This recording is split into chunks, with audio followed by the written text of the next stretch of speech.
Captain Kirk is climbing a mountain. Why is he climbing a mountain? Captain Kirk is climbing a mountain. Why is he climbing a mountain? Captain Kirk is climbing a mountain. Why is he climbing a mountain? Captain Kirk is climbing a mountain. Why is he climbing a mountain? To hug the mountain. To envelop that mountain will hug the mountain. To envelop that mountain will hug the mountain. That mountain, that mountain. He wants to make love to the mountain. Hello everybody, welcome back. In my previous video I looked at a high-level view of Modern Masters 3, tried to judge whether or not the format was going to be fast or slow, and sort of came to the conclusion that contrary to most sets that are aiming to emulate a modern environment, that this would be more of a slower one, that the presence of the signets meant that a lot of decks were going to be able to just skip their sort of 2-drop slots, fill it with good mana fixing, good ramp, which is what the signets do, and that this is going to be one of the more powerful things you could do in the format, and that you really just weren't going to see as much aggression as you would kind of expected of a set that's emulating a format that often kills people by turn 4. The one exception to that was red. Red seemed to be really the only color in the set that was looking to do something aggressive. It had all the aggressive tools, and there wasn't a whole lot going on in the other colors that was really that aggressive. In fact, there was a lot going on in those colors that was very defensive and meant to negate a sort of aggressive strategy. So I wanted to take a chance and look at red here, sort of as my first deeper dive into the cards of the format. And here I have the commons and uncommons in red, including, multicolored cards that involve red, or even these, potentially green cards. You don't necessarily need red mana to cast them. But 21 red commons, 21 red uncommons. I want to see sort of how they line up and how you should be picking things, and in what decks in particular, what archetypes you should be focusing on getting these cards. Now, the first thing to note is that there are really 5 archetypes that are open to red in this format. Red-green, red-black, Jund. Those are the 3 that I would say are kind of red-based archetypes. And then you have Naya tokens and sort of a Grixis Graveyard Matter / control list. And those are going to be more using red as a support color. And spoiler alert, I'm kind of of the point of view that red is a weaker color in the set, in part because it's trying to do something that the other colors seem fairly well prepared to stop. Right, that it's really an aggressive strategy that doesn't have much in the way of getting card advantage, and the other colors have a lot of tools to deal with that sort of deck. That the other colors are going to be doing powerful things off of signets that this color won't necessarily is going to be able to do, and that a lot of the very strong cards in red are very splashable cards that if you're playing a 4-color good stuff deck, or you're playing Naya tokens, or you're playing sort of a Grixis controlling type deck, you're going to have no problem splashing these as part of your strategy, right? So I think if you draft red and you try to play a green-red strategy, a red-black strategy, a Jund sacrifice strategy, you're going to run into problems that there aren't a lot of cards that are just for you. And a lot of the cards that are just for you aren't particularly strong. So that's sort of my view, is that looking over this, I think that red is very much a support color in this set, that it offers good removal, that it offers some decent cheap creatures if you're looking to fill out your curve. But a lot of the core cards to a red-green go wide strategy, a red-black unearth strategy, a Jund sacrifice strategy just aren't really on the same power level as what everyone else is doing.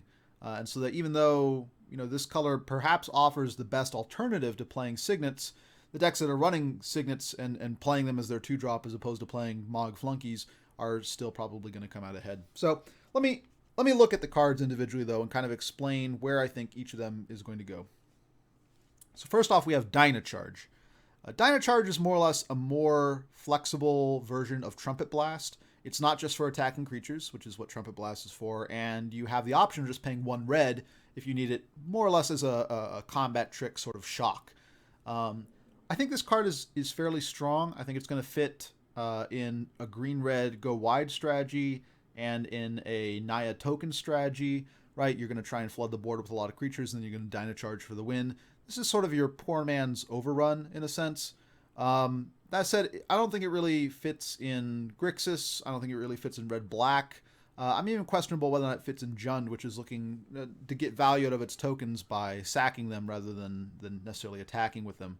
But this is a sort of card that I think if you're playing Green-White Populate, for example, this is one of these cards that you're going to be able to pick up late to justify kind of splashing red and using it kind of as a finisher for your Green-White go wide strategy, right? So this is one of these.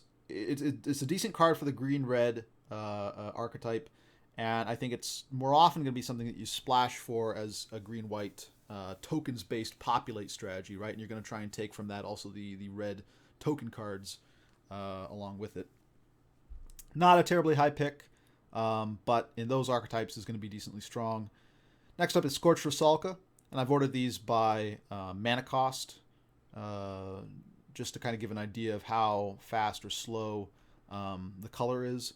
But your one drop in this color is Scorched Rusalka, and this is very much a black-red or Jund card. You're not going to see this as something that the blue-black control decks are going to want to splash red for. This isn't really also what you're looking for in Naya. I think in sort of the Naya token strategy or even the green-red strategy, you're looking more for things like Dynacharge. You plan on attacking. With Scorched Rusalka, you're kind of getting double value. You're able to double dip value on unearthed creatures and get sacrifice synergies. And this is actually a fairly good card in those archetypes because it gives you reach, which I think is going to be a very important thing because, as I'll discuss a little bit later, I think it's very easy to get bogged down in the ground. There are a lot of strong defensive creatures in this format, and you need some way of punching through those final points of damage. And Scorched Rusalka is one of the ways that you can do it that's really only going to be available to you in a red-black or Jund strategy. No one else is going to be stealing, say, the spoiler alert, your Thunderous Wraths or your Magma Jets, right? People will take these nice removal cards from you, and then you'll kind of be out of the cards that give you reach. Scorched Rusalka is not something that they're going to take, right? So this is a card you want to have as maybe like a one of in your deck. Maybe two of. I'm not really excited about playing 1/1s for one, and if you have two of them, they don't work very well in duplicate. You might consider running this in Naya. Naya tokens is basically a way of having reach. I would really only use it in that context if I had drafted a Ranger of Eos, and I could basically fetch this when I needed the reach. It'd be one more one drop in the toolkit. Otherwise, I would stick to this being a red-black or a Jund card where the sacrificing is something that you care about. This is one of these things that you're going to pick up very late in these archetypes. It's going to help bolster you. But again, part of the reason why I think red is a little bit weak is I look at cards like this, the cards that I think are going to flow to you when you're in, say, a red-black or a Jund archetype, and is this really on the power level that I'm looking at for the other archetypes, right? The cards that are just going to automatically flow to you, are they sort of on the same level as modern playables and things of this sort?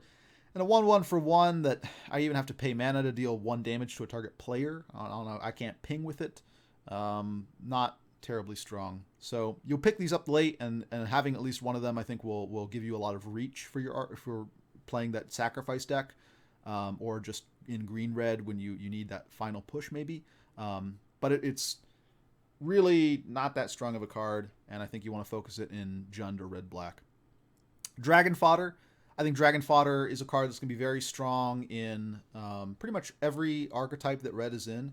I don't mind playing this in even a Grixis-style control type deck, because if I'm running cards like Augur of Bolas and things of this sort, it's nice to have creatures that are effectively, sorceries that are effectively creatures. I can use it just for chump blocking if need be. I think it works in Naya tokens, green-red go wide. It works in Jund because these are things that you're going to be able to sacrifice. Red, black, and earth is also pretty decent. You're probably going to have some sacrifice outlets there as well, and these can do double duty. Interestingly, I think what really makes this card stronger as a 2-drop is having access to white and having access to an anthem effect like Intangible Virtue, right?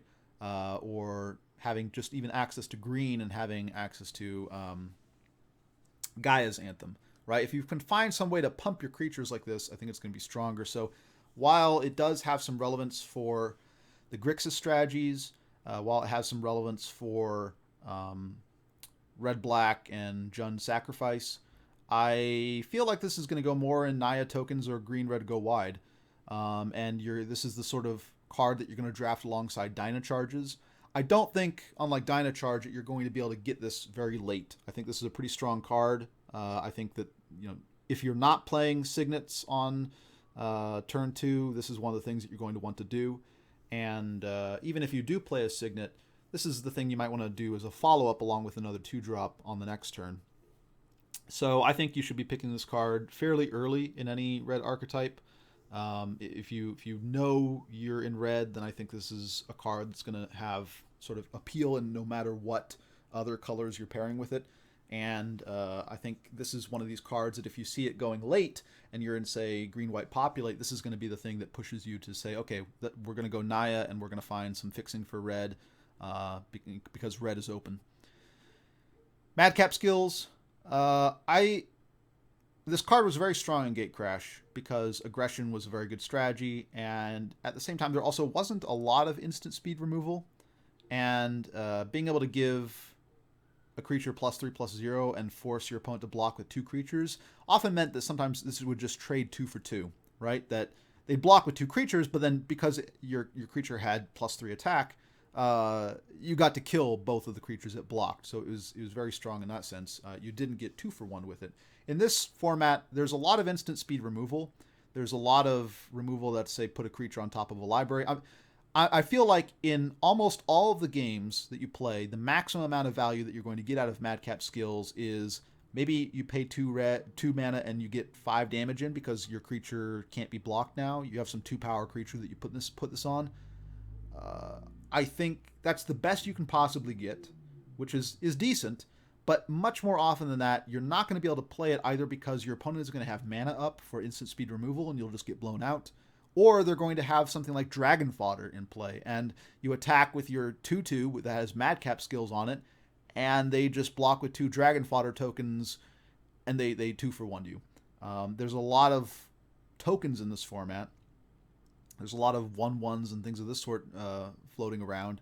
And so giving something menace is not as strong a form of evasion as it would be in another format where you don't have access to all these tokens, right? Where you can't just put 1 card worth of creatures in front of a guy with Madcap skills on it and trade off.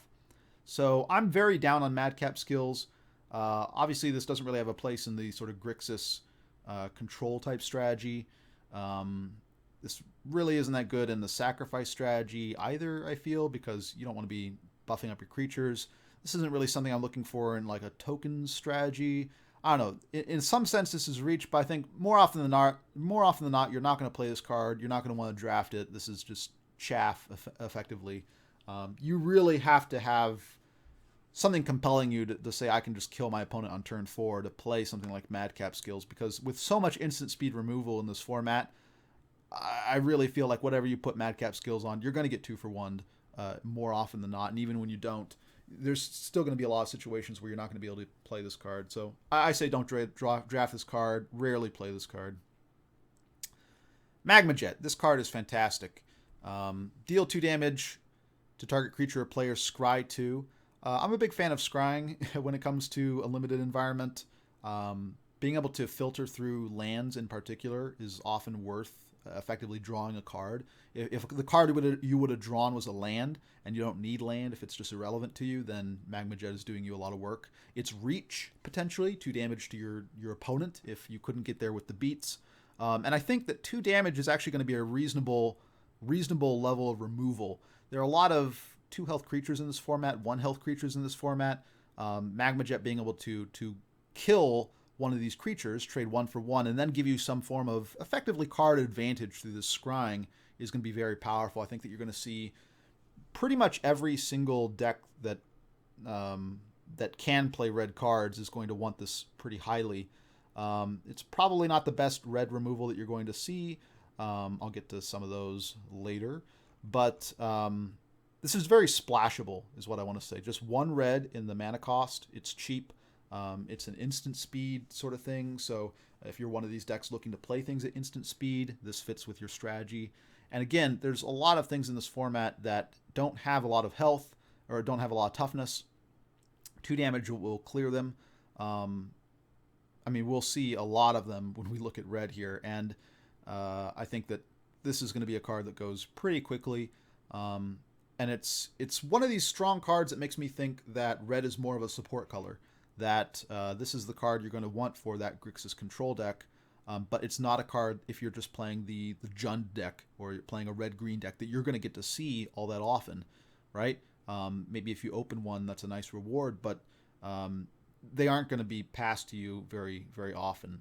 People are going to splash them, people are going to pick them highly, and you're going to be left with the things like Scorched Rusalka. And if Scorched Rusalka can be the basis of a good archetype, then I guess that archetype will be strong.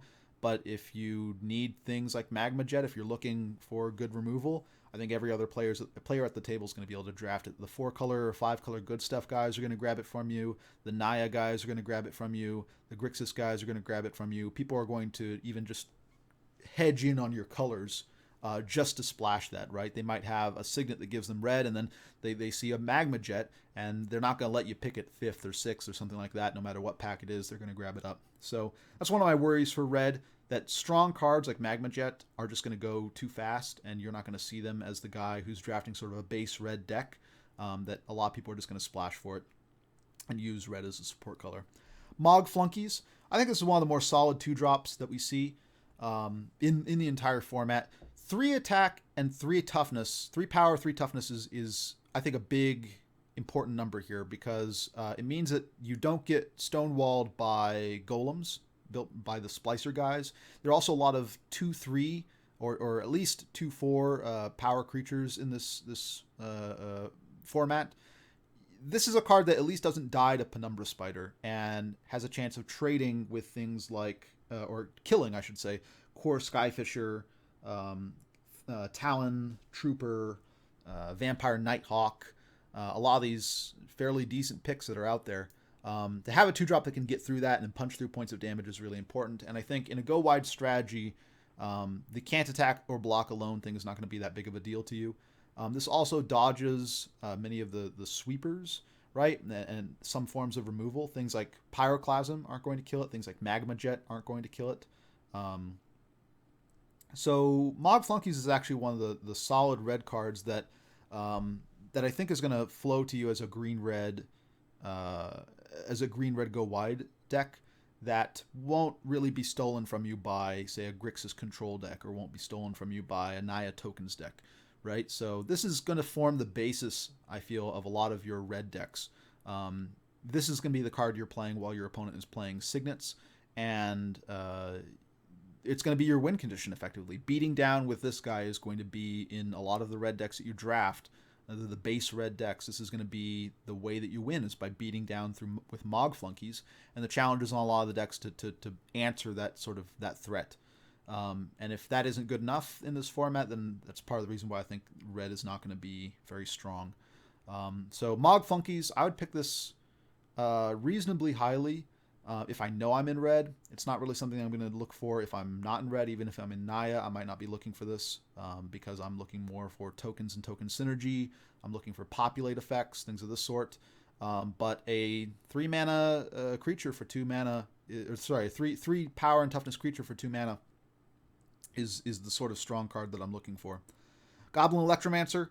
Anytime you see these gold cards that have enemy colors in them, they're really only for one archetype. In this case, Grixis sort of control. This is the card. You're a blue-black control deck, and you splash red for the extra removal and for Goblin Electromancer, so that you can cast your instants and sorceries for cheaper.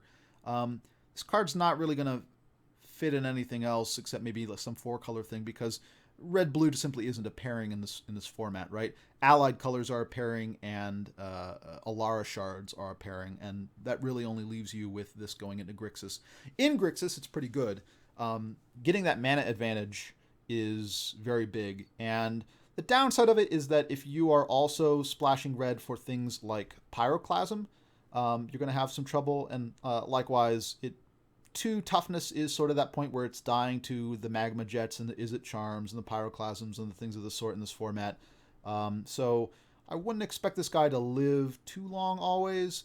But interestingly enough, he is a serviceable blocker as well.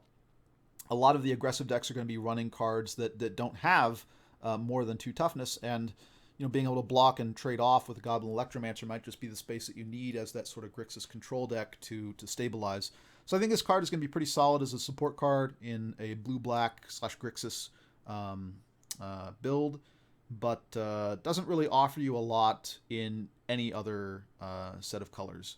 And even then, when you're in Grixis like this, you're focusing more on the instants and sorceries part, and this doesn't offer you really any synergies for the sort of unearth sacrifice type stuff, right? When you're Grixis, you're going to be more of the blue-black type of base Grixis deck that's splashing red rather than like a red-black deck that's splashing blue. So very specific card. I think you're going to be able to pick these up pretty late because the color combination is not going to be something that people are going to be looking for, and even the 4-color decks aren't going to really want this. A lot of the 4-color good stuff decks are just going to be playing solid creatures, right? They're not going to be really these control strategies. And so I think that if you are blue-black control and you want to splash red, this is one of these cards that's going to make it easier to splash red, right? Much in the same way that I feel like Dino Charge and Dragon Fodder are really incentivizing you as a green-white populate deck to splash red and use it as a support color. This is your blue-black using red as a support color for Goblin Electromancer and more removal. Spike Jester. This is a really solid creature, and really, like Mog Flunkies, gives me a lot of hope for red as a color in this format. Obviously, it's red-black, so it's a little bit tricky. You do need to be Jund or red-black. You wouldn't want to pick this up, I think, as sort of the Grixis deck. And obviously, if you can't cast the black, then Naya and green-red aren't going to use this. But just being able to punch for 3 right away is a pretty big deal. A haste creature is something that you can follow up with, say, Mog Flunkies. You can have some pretty amazing starts with, say, a turn where you go Burning Tree Emissary into Mog Flunkies and then follow up with Spike Jester, and suddenly you're hitting them for 8 damage on your turn 3. Stuff like that can be very powerful, and I think that you're going to want to be able to hit them very hard, very early while they're playing Signets and before they're able to stabilize, which is going to happen around turn 4, turn 5, and Spike Jester is going to be pretty core to that. So this is a card that I think you definitely want to get in your deck if you're going to be black, red, or Jund.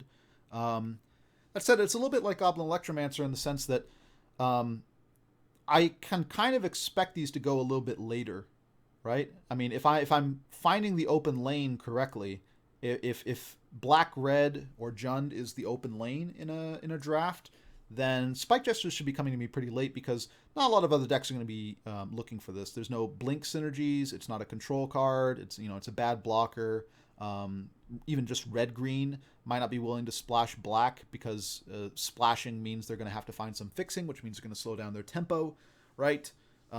If you're Jund or red-black, then already with some decent fixing to go with it, then this is the card you should be getting pretty late in the draft as sort of a reward for being in that color. So unlike Mog Flunkies, which might be pulled in by a number of other decks, Spike Jester is even more narrow than that, and it's hopefully going to be something that rewards you specifically for being red-black. Solid card. I don't think you have to pick it too highly because I think a lot of them will wheel and get to you, but something that really helps make the deck. Burning Tree Emissary. Besides the removal spells, which are all very solid, Burning Tree Emissary is probably the best common you've got here in red. And, of course, it could be played as green as well, but I think this is really the sort of thing you're looking for in a red-green and potentially Jund strategy. The ability to just tempo out your opponent, right? Playing a Burning Tree Emissary into something like a Mog Flunkies, I think is going to be very powerful. Being able to hit for 5 damage on turn 3 is the sort of is sort of the speed that you're going to have to make an aggressive strategy work, because if they open up turn 1 Signet and then turn 2 something like Penumbra Spider, they can start shutting you down pretty quickly. There's a lot of defensive creatures in this format, and there isn't a lot of reach, right? I talked earlier about Scorch Rusalka. Scorch Rusalka is not great reach. I just want to clarify. It's reach, which you're going to be looking for, because I think a lot of the opportunities to attack are going to get shut down pretty quickly, and you don't have a lot of things that grant you a lot of evasion. So having these tempo plays where your opponent plays, say, a Signet on turn 2 and then gets hit by Burning Tree Emissary plus Mog Flunkies plus maybe some haste card that you have, I think is going to be really solid. This is probably one of the top creatures you're going to want to see if you're drafting red green go wide. I would take it in Naya. I would take it in anything that's looking to be aggressive. This is going to be core to those builds, I feel, because I don't think you're going to have a lot of turns to make stuff happen before they get their creatures out and they're able to gum up the works, and you're kind of left short of the points that you need to finish off the game. Get in the points early and do it with Burning Tree Emissary. If she can get in unopposed, right, just even one turn, I think she's made her she's gotten her worth. So I think this is a card that you're going to want to pick fairly highly, because I think, unlike Mog Flunkies or Spike Jester, there's going to be more competition for it. I would be taking this thing in Naya just even to help me fix for red, right? If I'm using red as a support color, I wouldn't mind bringing in Burning Tree Emissary, and I'd cast it for 2 green, but get the red mana out, right? I think this is a card that you're going to want to draft higher than a lot of the other stuff that we've seen. Basically, probably the best card in here that isn't removal at the red common slot. Then we have Ground Assault. Ground Assault is one of these cards that you have to be basically red, green, Jund, or Naya to really cast.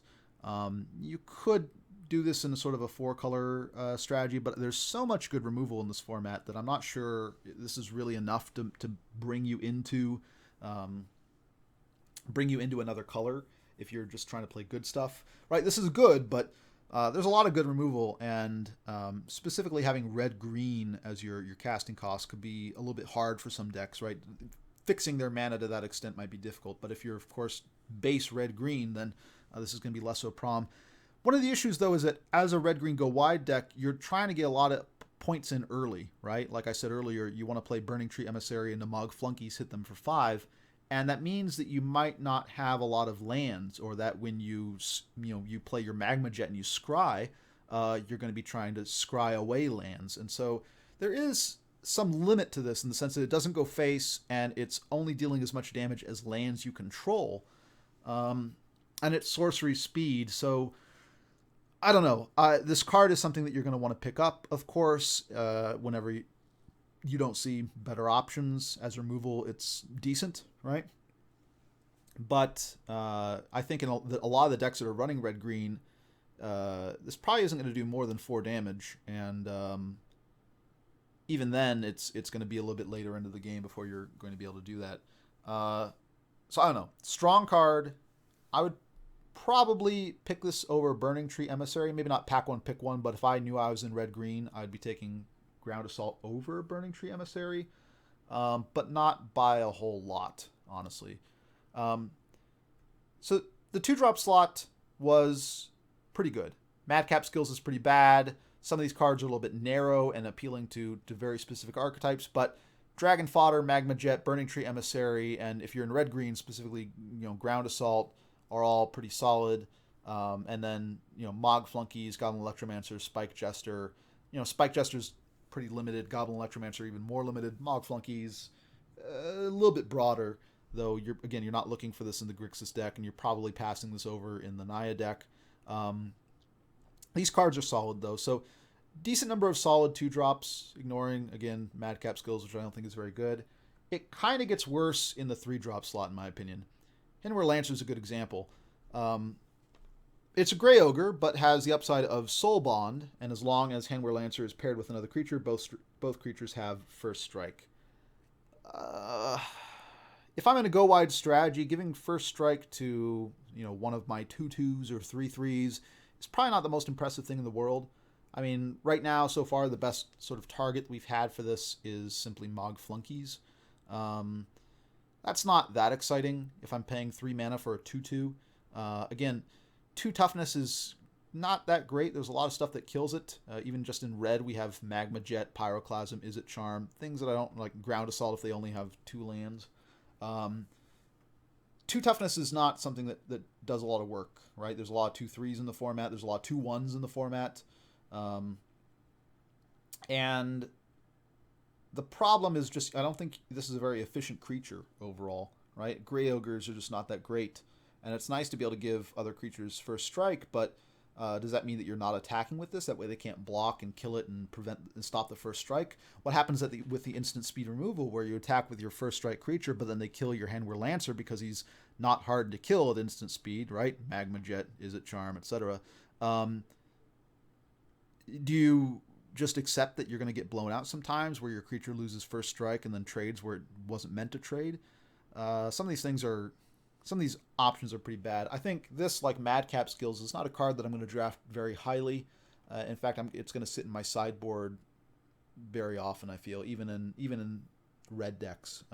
So I don't like seeing what I consider sort of misses in a color, right? Cards that I just really don't want to consider playing, that I'd be kind of unhappy having as my 23rd. Handwer Lancer is one of these. I probably wouldn't be that pleased if this was my 23rd. I play it as my 23rd, but it's not really that much better than that. Mudbutton Torch Runner is kind of the same scenario. Probably better, I would say, than Handwer Lancer. I think specifically this is good in the sacrifice strategies where you can kind of control when Mudbutton Torch Runner dies. But again, a 1/1 for 3 mana isn't that great. I guess what this is really much better as is 3 mana deal 3, right? It's kind of a jankier, worse removal. I feel like unless you are Jund or Black-Red, this card is not going to have a lot of value to you. You're just not really going to be interested in 3 mana deal 3 at sorcery speed and under certain conditions, right? That's not something that you're really going to be looking to do. As Naya, you're not going to be picking this up. As, I think, Grixis Control, you might be picking this up just as a chump blocker. But mostly you're going to look to be able to sacrifice this whenever you want. That's going to be the more powerful thing that you're going to do, which means you want to be either in Jund or you want to be in Black-Red, because that's where a lot of the sacrifice outlets are.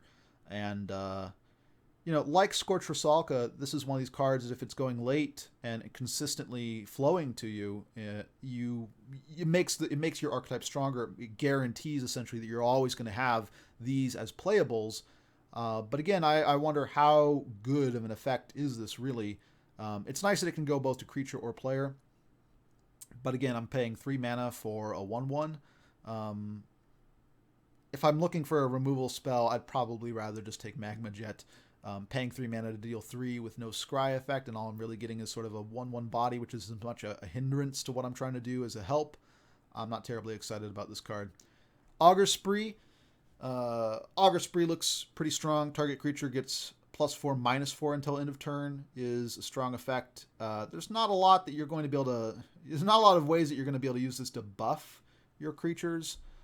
You would need some sort of anthem. Again, basically none of the creatures at common here have more than 4 toughness. This is basically a kill spell. Give target creature +4/-4. The -4 is the relevant part of that. And this is, I think it's going to be strong removal for anything that can get Black-Red, right? Removing 4 toughness from a thing is going to be pretty solid in this format. A lot of things are going to die to that. But of course, you are kind of limited, right? It means that you're red, black, Jund, or Grixis. And I feel like this is not the sort of card, unlike Mudbutton Torch Runner, that Grixis is going to pass up sometimes, right? This is the card that Grixis is going to start spreading into red for. This is the card that they see it going late and they say to themselves, oh, maybe I should be splashing red here to get more removal. And so this is not the sort of thing that's going to flow more automatically to you. Though Grixis could be picking up more Mudbutton Torch Runners. I mean, that's a chump blocker that then removes a creature, hopefully. But yeah, Augur Spree, solid removal. I don't like it because it's 2 colors, and I also kind of don't want to be red. But if I'm blue-black and I'm seeing this going 6th, 7th pick, something like that, this is definitely a sign for me that I should be splashing red and getting more removal through that.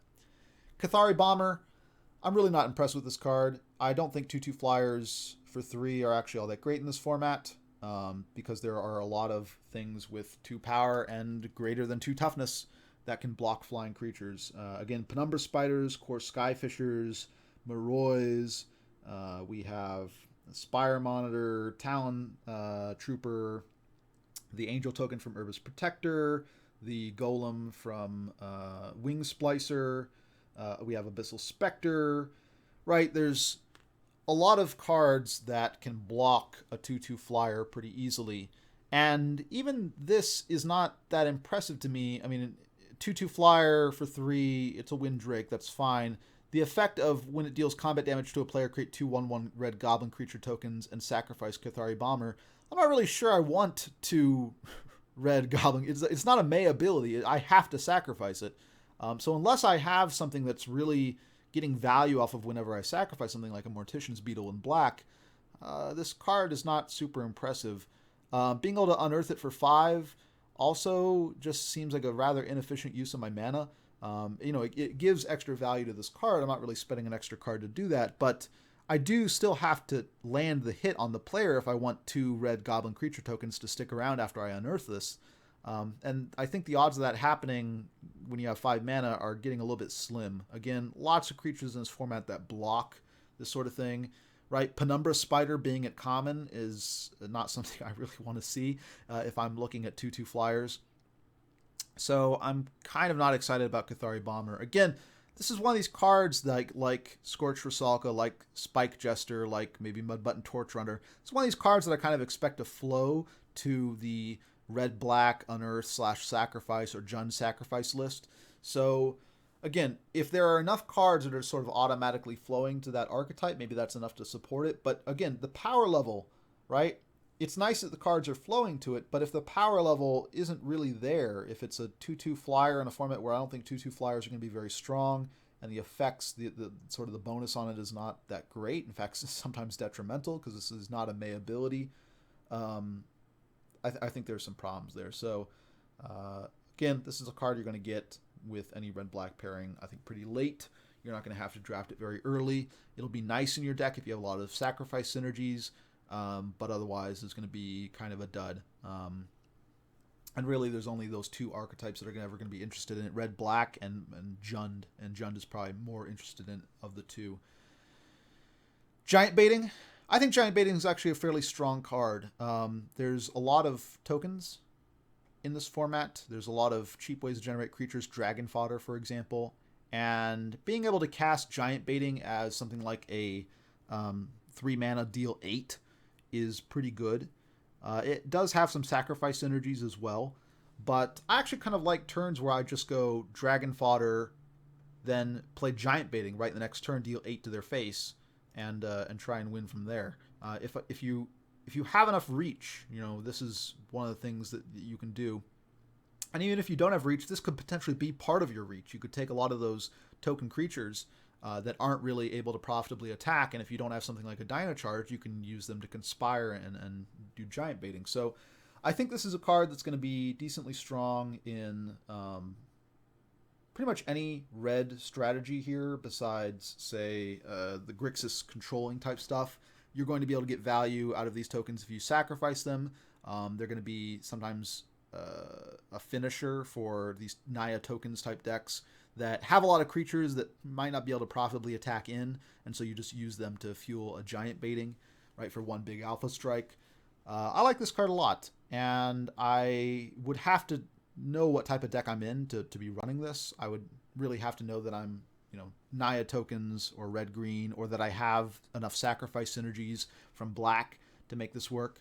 But I think this is a reasonably flexible card. I would draft it reasonably highly, or at least it would be a signal to me if I saw it going late that potentially this archetype is open. Sky Knight Legionnaire. Again, if you are looking at a gold card with enemy colors, you're kind of pigeonholed into a specific archetype. Certainly, I don't think if you're going 4-color good stuff, this is necessarily one of the cards you'd add the 4th color for. This is really a Naya card. And I have to wonder how well it fits into a Naya strategy. A Naya strategy is looking more for tokens, and Sky Knight Legionnaire in this case is more sort of the card you play alongside things like Mog Flunky so that they can attack on turn 2. In that case, if you have a lot of Mog Flunkies and you're in Naya, then maybe you've used this. But I'm really, this is, if I'm red green, this isn't really the card I'm looking to splash white for, right? Because how am I getting the white fixing? Unless I have something like a tap land on turn 1 that's going to fix me for white in my red-green deck, the reality is that playing a Mog Flunkies on turn 2 into a turn 3 Skynight Legionnaires is not going to be very realistic, right? My mana fixing slows down my tempo. If the idea of Skynight Legionnaire is that I can help tempo them with Mog Flunkies, but I have to play a lot more lands that come into play tapped and draft those lands more highly to be able to achieve that, I'm less excited. So, and also if I'm green-white and I'm, looking for something to splash red for, right? If this is something that wants to kind of lure me into red, I don't think it's going to be this card. I'm looking more for more tokens. I'm looking for these sort of semi-overrun or really a Trumpet Blast effect with Dynacharge, right? I'm looking for ways to kind of close out the game and have reach in case my tokens get gummed up on the ground or something like that. And Skynight Legionnaire is not really that. Again, I'm kind of down on 2/2 flyers in this format. There are a lot of things that can block them, and I'm just not super excited to be running Skynight Legionnaire. Certainly, if I'm Naya already, then hopefully this card just goes to me for free and I can pick it up as a playable. But even then, I'm not super excited about it because I don't think the archetype is really looking for that. And this isn't the sort of card that's going to draw me into another color. So kind of a dud. Not really big on this one. Battle Rattle Shaman. Here's where I think you start running into some of the problems with this color. Battle Rattle Shaman is a 4-mana 2/2, and it does have the effect that at the beginning of combat on my turn, I can have a target creature get +2/+0 until end of turn. But it's only combat on my turn. And I'm still left with a 4-mana 2/2. I don't really know how much I'm really going to get use out of that. This card is not that great, in my opinion. Certainly not in a format that's doing a lot more powerful things. And it's not even really the thing that I want to accelerate into with a Signet, right? And that's what I'm looking for with a lot of my 4-drops. I'm looking for something that is going to have board presence on its own, because it might be that I'm opening most of my games by playing a Signet of some sort and then casting a 4-drop. This 4-drop doesn't do anything, really. It's potentially a 4/2 when I attack with it later, but I don't really want to be attacking with it because if I lose it, that's really bad. And again, a lot of removal is able to hit this guy. The Magma Jets and Izzet Charms and Pyroclasms of the world are going to be able to kill this. So I feel like this is a card that needs you to have a board state in order to be useful. Even then, might not be that useful because whatever you give +2/+0 to might not prevent them from having profitable blocks. Dies to removal very easily and thus loses you tempo because this costs 4 mana and the removal certainly costs like 2 or something like this. So I'm really not excited about this card. The advantage, I suppose, of it is that this can help you get repeated extra value from unearthed creatures. I'm not super excited about the idea of just chucking in tokens randomly, but if I'm already chucking in a creature into combat, then maybe I can wear down my opponent by just unearthing creatures and using the Battle Rattle Shaman trigger to do a little bit of extra damage. But again, 4 mana for a 2/2. That's just not a rate I'm looking for. Not really excited about this card. I can't, and I have a hard time imagining what archetypes he's really going to be useful for. He's certainly an aggressive card, but again, I just don't feel like you're going to have a lot of aggressive opportunities in this format. I think the scenario in which I might draft him a little bit more highly is if I find myself with a lot of the flyers, right? The Cathari Bombers, the Skynight Legionnaires, the things of this sort. Maybe if I have the Handwear Lancers. These kind of lesser cards can work together, I suppose. So if I find myself already playing some things that I don't really want to play, this guy can make them better. He can make it so that my 2-power flying creatures can become 4-power flying creatures, right? But I'm really more interested in using this guy with creatures that have evasion of some sort, and there aren't a lot of evasive creatures in red, right? So it's not like this guy is guaranteeing me an extra 2 damage against my opponent's face. He's really just maybe making blocks a little bit trickier for my opponent. I feel this card is just not really where you want to be in this format. dies to too much removal. The effect isn't strong enough. Doesn't do well on its own if you kind of accelerated into it with a Signet. Yeah, I'll pass on this card. Robobolt Maka. This card's decent, primarily because of the Blood Rush ability. This gives you a lot of flexibility. An uncounterable way to buff an attacking creature, +3/+3, I think is pretty good. And sometimes you won't mind casting him as just a hill giant. That's not terribly impressive. But I think if I'm in a red green go wide strategy, I might take this. It has some uses, and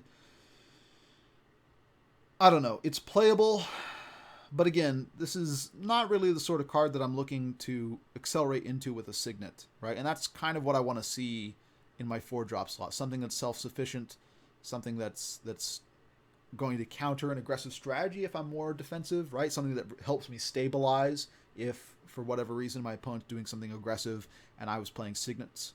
I think this card is decent. Again, it's effectively an uncounterable giant growth for attacking creatures in red, which is an aggressive color. That's not that bad. Having combat tricks like that is going to be pretty useful. But I'm not super excited. It doesn't make me excited for red. It's not something that I'm going to look into very much. And hopefully, if I'm playing a base red deck, I'm playing the red-green deck, I'm playing red-black, I'm playing Jund, this is a card that's going to come to me pretty late and help me build my deck like that.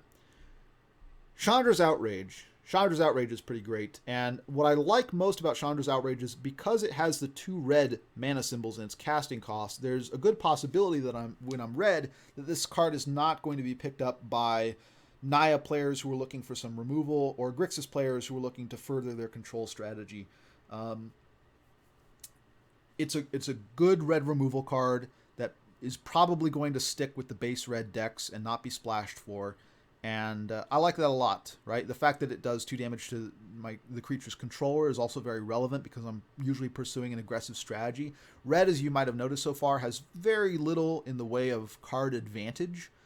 Sometimes maybe your dragon fodders can trade up, right? You use one of the tokens to kill off a Spike Jester or something. You're left with a 1/1. Magma Jet, the Scry effect can get you through some stuff. But you don't see anything that's really drawing cards or 2-for-1ing your opponent. At best, you see 1-for-1s like Augur Spree. So you're kind of committed when you play red to be playing an aggressive strategy where the 2 damage to the creature's controller is going to be very relevant. So I like that this is a card that's in red that's probably going to go to base red decks and not be splashed for. That said, because I don't like red as a color here so far, right?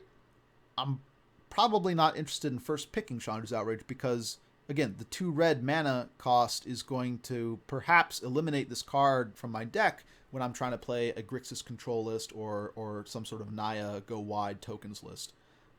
Not super excited about this card as a first pick, but hopefully you're able to pick this up, 4th, 5th, something like that, if you're a red player and really get rewarded for being in red and having everyone else be doing something else. So, again, there are these cards that comfort me a little bit about playing red because I'm pretty sure that those cards are going to get to the base red decks. They're not going to be splashed for like Magma Jet might be, right?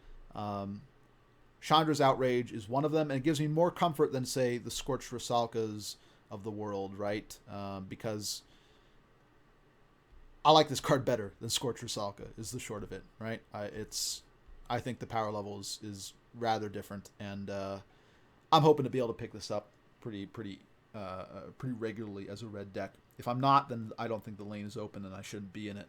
But if I'm able to get this again, 4th, 5th pick, don't expect anything like this to wheel by any stretch of the imagination. But having some people pass it up because they don't feel like they can splash for it is actually something in its favor when we're talking about strengthening red as a color. Scourge Devils. Scourge Devils is a pretty good effect. Being able to give extra attack to my creatures is going to be very important for a go-wide strategy. In fact, I might look at this for not just the sort of red-black unearth strategy. In fact, I kind of like this more as a card that I use in Naya or red-green go-wide. And for that, I think it's going to be pretty strong. Being able to give all my creatures +1/+0 and then unearth potentially this creature is going to be a big deal. It does cost 5 mana for a 3/3, not a great rate, but I'm really looking at the ability to get the +1/+0 trigger and then reuse it later when I unearth. The unearth cost being cheap is a pretty good deal here, and I like this card. Interestingly enough, probably value it less if I'm in the unearth strategy. I value it more if I'm in a tokens go wide strategy. So I think the trick with this card is don't think that you have to be black to be running this card, right? In fact, probably you don't want to be black if you're running this card. You want to be green-red. You want to be Naya, right? This is a card that, as a Naya deck, you might be willing to splash because having the higher mana cost means it's going to be easier for you to find the red fixing before you have the mana to cast this card. I'm more willing to splash cards like Scourge Devil than I am something like Scorched Rusalka, right? Again, Scorched Rusalka, I'm really only interested in splashing if I'm Naya, if I have something like Ranger of Eos, and this is not a card that I'm playing on turn 1. This then becomes a card that I'm playing effectively on like turn 5, right? A Ranger of Eos, use a red mana, cast a Scorched Rusalka, and the next turn I'm going to have the reach necessary to finish off my opponent. Scourge Devils is the card I might consider splashing for if I'm in that Naya go wide strategy, along with my intangible virtues and my Gaia's Anthem and just a really big board of tokens. This effect is going to be very strong. And finally, Thunderous Wrath. Thunderous Wrath really rewards you for being able to scry and sort of set up the top of your library. But even in the cases where you can't, a lot of decks, by the time they get to 6 mana, even if they're not base red, are maybe going to be able to find 2 red mana and cast it for 6 mana. So it's, I think, rarely going to sit as a completely dead card in any deck's hand, right? It's obviously not great removal when you're paying 6 mana to deal 5, but being able to miracle this off the top of your deck is relevant because there are a decent number of scry effects here with things like Magma Jet, which you're going to try and pick up a lot of as well. And when you do miracle this, even if you're able to pull that off without scrying, I think for a lot of these red strategies, just being able to direct the 5 damage at your opponent's face is going to be relevant, right? To have that reach is going to be an important thing. And I think that this is one of these cards that is going to be fought over by a lot of different decks. I think that if you are the sort of Grixis instant speed control deck, right, you're going to like this card because it's going to be something that you can set up on top of your library with things like Serum Visions, right?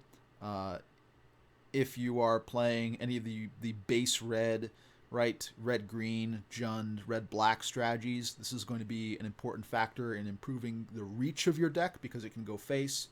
And if you're Naya, or you're green-white and you're thinking of splashing red and becoming Naya, this is maybe one of the cards that you consider because you just might be so hard up for removal that you're willing to roll the dice and see if you can miracle this thing off the top. So I think this is a really strong card. In fact, I almost expect this card to see some play in Pauper. Right? The downshift to common is going to be pretty strong for that format. But I worry, again, with Thunderous Wrath, with cards like Thunderous Wrath, with cards like Magma Jet, right? With cards even like Dragon Fodder. I worry if too many of these cards are going to be sort of sniped away from the base red decks by green-white that's looking to splash red or blue-black that's looking to splash red, right? A lot of the strong cards in red, in my opinion, are not cards that are going to go straight to the red decks, right? They're going to be fought over, and which is why I'm kind of considering red more of a support color in this format, that it's a color you're going to be fine splashing. It's not a color you're necessarily going to want to be in, right?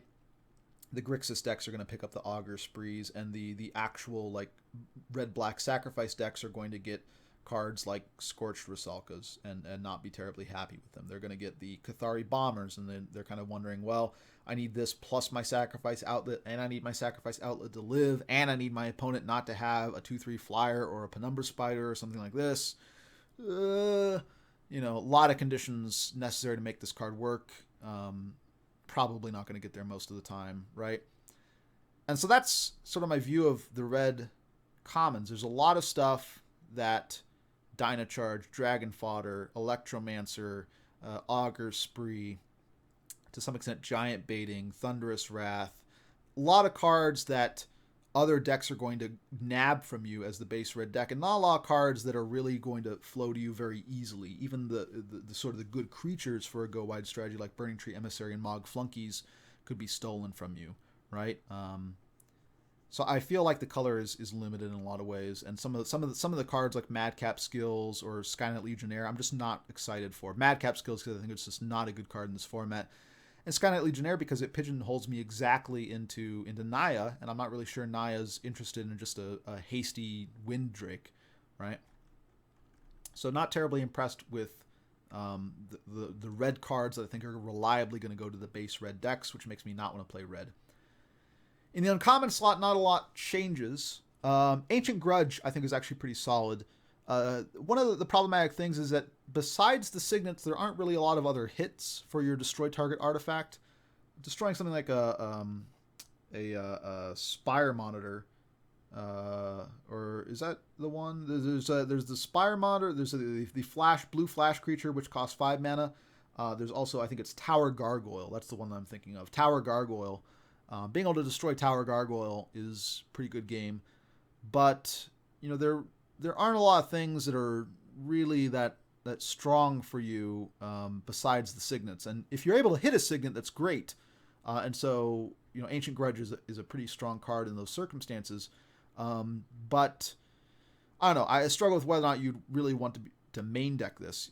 Again, there are 10 signets among 80 uncommons in this set. So in a given draft pod, if you're counting foils, you're going to have more than 9 signets opened on average, and that means that the average deck is going to have 1 or more signets, and that signet is going to be one of the best openers in the format. There are going to be a decent number of decks that have something like 3 signets, and more often than not, they're going to open up with a signet, and being able to destroy one of those signets, I think, is going to be a pretty big game. And there isn't a lot of incidental value beyond destroying these signets, right? There aren't a huge number of artifact creatures or impactful artifacts, so Ancient Grudge is pretty limited in that sense. I think this is going to be one of these cards that as a red deck you're going to get for free most of the time, right? And if you're red, green, or Naya or Jund, you're going to be able to pick this up relatively late, and it'll be a decent sideboard card against the guy who shows you 2 or 3 signets in his pool. Other than that, again, there aren't a lot of other things in this format. A lot of other impactful artifacts that you're going to want to destroy. If you're maybe Jund with a strong unearth component, you might care about something like Grafdigger's Cage. But again, you're kind of scraping the bottom of the barrel to find reasons to run Ancient Grudge that aren't the signets. And even then, I kind of want to see an opponent show me 2 signets before I want to have this in my deck. 1 signet, and it's possible they just never draws the signet, or that when he has the signet, it's not relevant. And because I'm red, and because I'm looking to do a very proactive, aggressive strategy, having reactive cards like this, it's good in the situations where they play the signet and I say gotcha, and I set their development back enough so I'm able to get in more swings with whatever creature I played, right? In those situations, it's going to be nice, but those situations are going to be outnumbered by the situations where this is just a card that doesn't do anything in my hand, and I don't get... my aggressive strategy falters because I'm just effectively down a card, right? I don't think you want to be doing reactive things as red. This is kind of a reactive card, and it's a narrow answer to things, so don't draft this very highly. Pick it up, 12th pick or something as a sideboard card, but don't be looking to draft this very highly. Pyroclasm. Pyroclasm is an excellent card, I think, in this format. Again, if you look at everything we saw in red previously, Scorch Rusalka, Dragon Fodder, Goblin Electromancer, Spike Jester, Burning Tree Emissary, Mudbutton Torchrunner, Handwheel Lancer, Cathari Bomber, Skynet Legionnaire, Battle Rattle Shaman, right? Most of these creatures that we've seen so far, besides, the Mog Flunkies and some of the higher powers, higher mana stuff, all died of Pyroclasm, right? This is a format with a lot of tokens, and even when you're playing against decks like Splicers, where a lot of their creatures are going to be 3/3 tokens, being able to kill the Splicers themselves is decent game. So I think this card is going to be very strong, and this is going to be one of these cards that really, really, if you're blue-black kind of control, instant control, you're really going to want to run this card as a sweeper because it's oftentimes just an upgrade in those decks to things like Cower and Fear, right? Cower and Fear, three mana, two black and a generic. All your opponent's creatures get -1/-1. It's one-sided, but if you're playing a deck that's really more about instant speed control, you're not going to have a lot of creatures to begin with. So Pyroclasm is, I think, a very strong Grixis card, right? This is something you're going to splash red for in your blue-black deck, and makes it a very, very strong support card in a sense. Is it Charm? Kind of the same story. Again, whenever you see these enemy-colored, multicolored cards, really what they're doing is they're getting, they're specific to a shard of Alara, in this case Grixis. So Is It Charm has a lot of useful uses, right? To be able to draw 2 cards and discard 2 cards is important. Dealing 2 damage and countering non-creature spells are, of course, very useful things as well. But there is a slight Reanimator theme to this format, and there's a surprising lack of ability to discard cards, right? And so I feel like Is It Charm is actually a very, very strong card because it's going to allow you to use things like Torrent of Souls later, or pitch things maybe like Scourge Devils, or other unearthed cards that you want in the graveyard. It's going to allow you to pitch that stuff into the graveyard. That way you can reanimate it, unearth it, do whatever. So I think the ability to loot for 2 is also very important. And of course, being able to deal 2 damage to a creature at instant speed is also very good, right? It's the same quality removal as Magma Jet in that sense. Countering non-creature spells, right? The other modes are pretty common, but drawing 2 cards, discarding 2 cards, very important. I think that, again, like Pyroclasm, this is going to be one of the cards that really wants you, when you're playing that blue-black deck, this is going to be one of the things that really wants to pull you into splashing red. And in fact, if I'm playing blue-black and I see, say, a Guildgate, right? I see a blue-red Guildgate. I see a red-black Guildgate. I see an Izzet or a Rakdos Guildgate, something like that. I would strongly consider taking that on spec if the rest of the pack was very weak, right? Because cards like Pyroclasm, Is It Charm, Goblin Electromancer, because these cards can be very good, because red is actually a pretty good support color to what I'm looking to do. I, as a blue-black deck, will look to get red fixing if I can, right? If I don't have a lot of other really compelling choices to choose from, I'll look for red fixing because of cards like Pyroclasm, Is It Charm.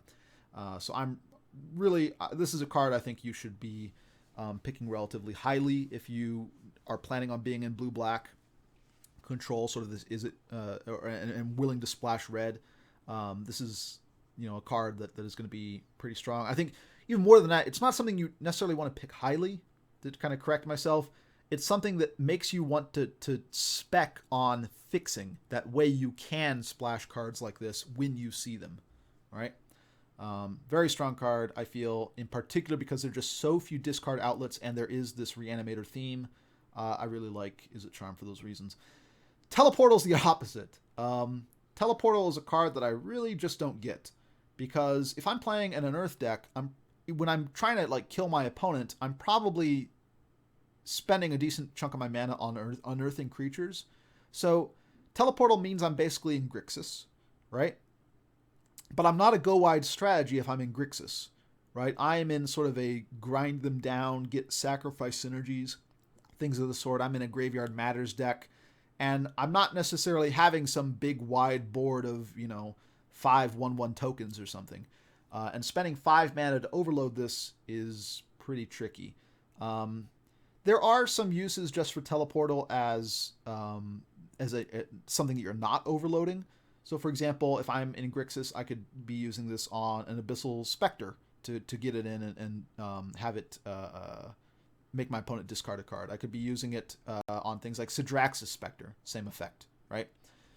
So there is something to be said for that, but unless I'm having a creature attack in and forcing my opponent to discard a card, this isn't really close to what I'm looking to do, which is more about card advantage, right? because I'm trading essentially a teleportal for a random card in their hand or whatever card they want to discard in their hand. So I'm not. I really don't see where this card fits, is what I want to say. There aren't going to be a lot of turns where I have a big board as a Grixis deck, and this is just, the kill spell. And there aren't a lot of cards ultimately that I really care about getting in.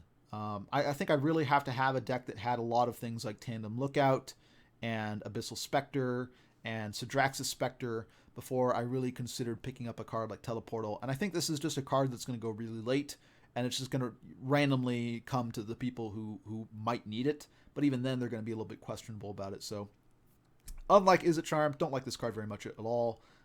Would not draft it highly. I mean, it's specific not only to a 3-color set, right? Grixis, basically, even though it's only the way that the set is built. I'm basically putting myself in Grixis, but it's specific to a very particular Grixis deck, and even then is pretty narrow. I'm not super excited about that. Am excited about Terminate.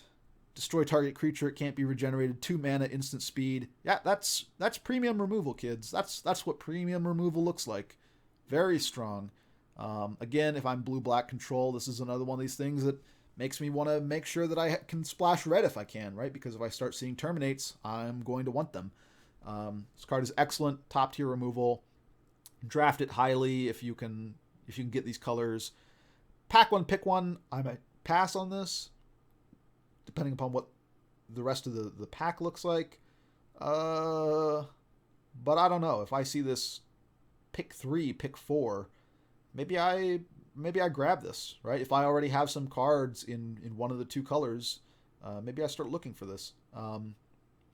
Again, cards like this, like Is It Charm, like Pyroclasm, these are all cards that make me think if I'm blue-black control, if I'm this instant speed control, I should start getting my red fixing, right? I should prioritize that 9th pick, 10th pick, Rakdos or Is It Guildgate over some, marginal card because I could get there, right? I should be definitely taking, for example, any Signet that is off color, so to speak, but allows me to splash red potentially because it might not be off color for long. If I get that Is It a Rakdos Signet, you bet. I mean, I'm willing to take Signets very highly.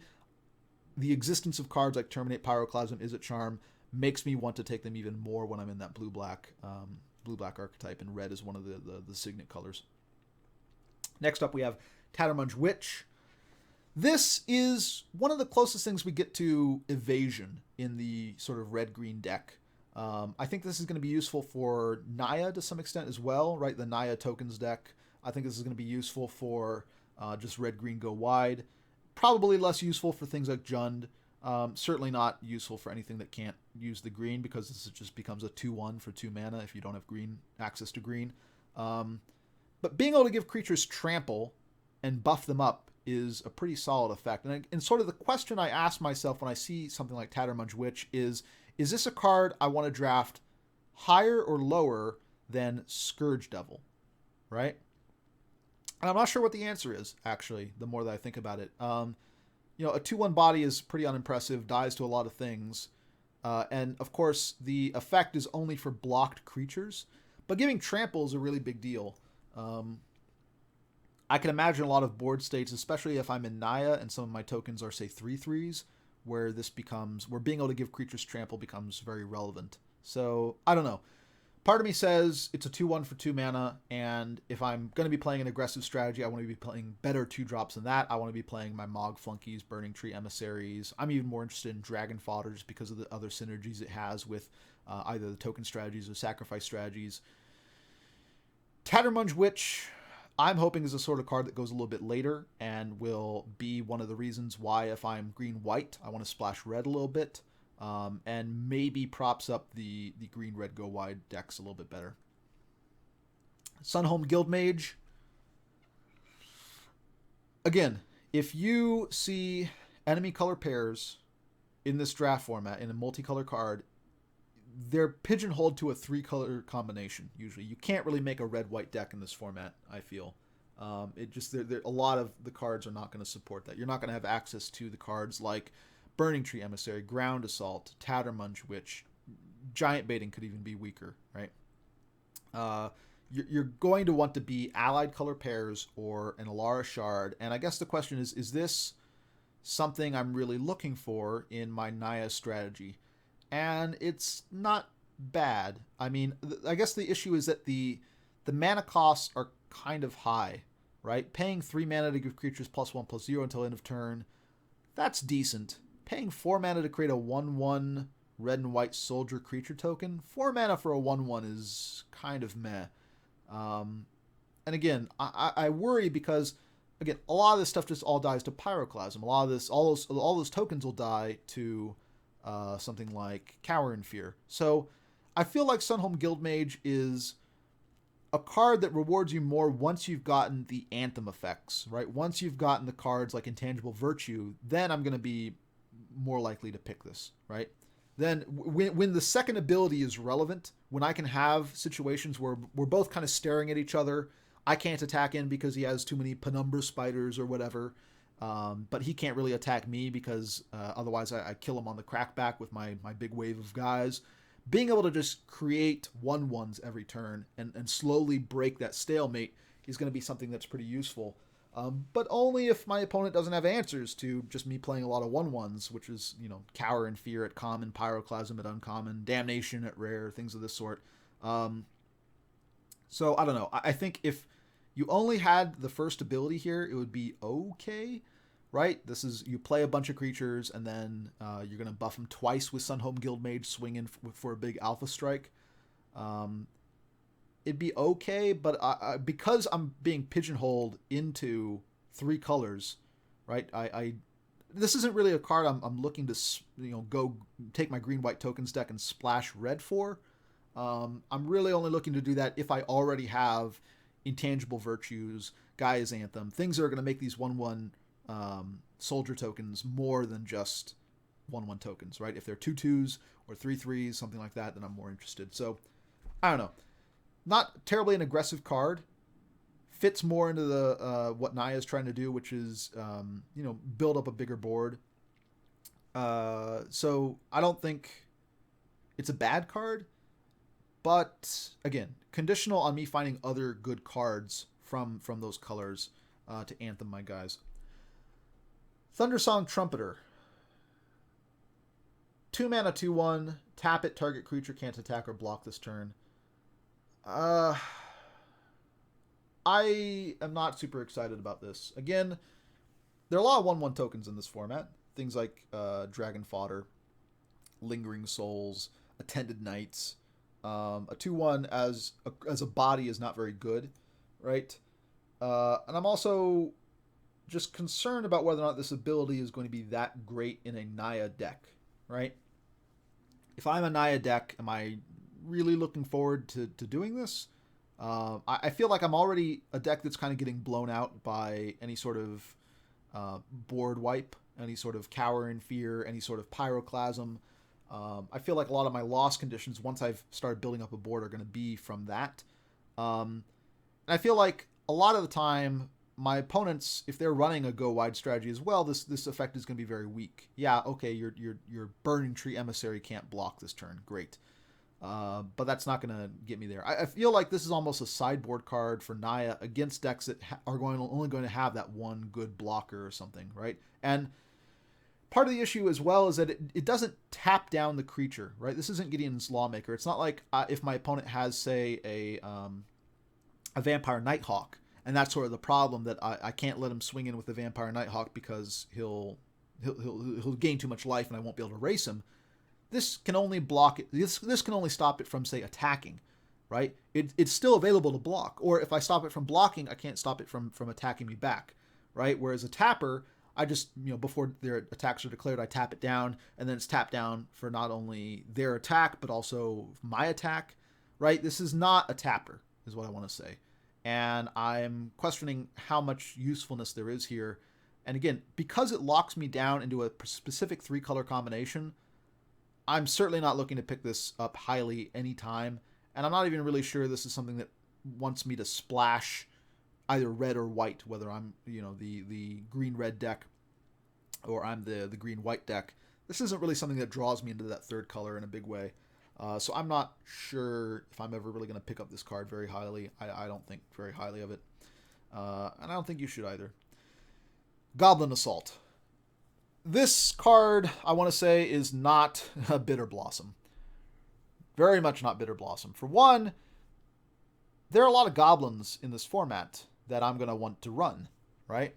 Cards like Mog Flunkies, potentially Goblin Electromancer, but more likely Dragon Fodder, Spike Jester, Mud Button Torch Runner, right? The tokens that come from Cathari Bomber, Battle Rattle Shaman. I don't want my Battle Rattle Shamans to be forced to attack every turn. So this downside is also pretty significant. The other thing is, I can't just sit back with my Goblin tokens and slowly build up an advantage. This is not the card that's going to let me, wait until my Sunhome Guildmage pumping him, using his pump ability twice is going to win me the game, or using my Tattermunge Witch, also a Goblin, by the way, where that's going to win me the game.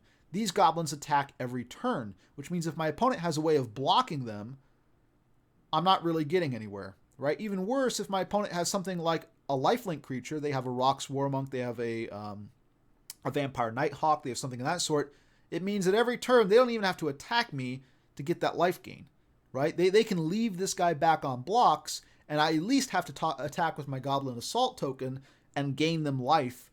That's not what I'm looking for in the slightest. So you're not able to build up incremental advantage, because if your opponent can stall you out on the board, right? If they already kind of have the game in a stalemate, this isn't something that's building you up towards an alpha strike. This is just you chucking a goblin at them every turn and them killing it easily, right?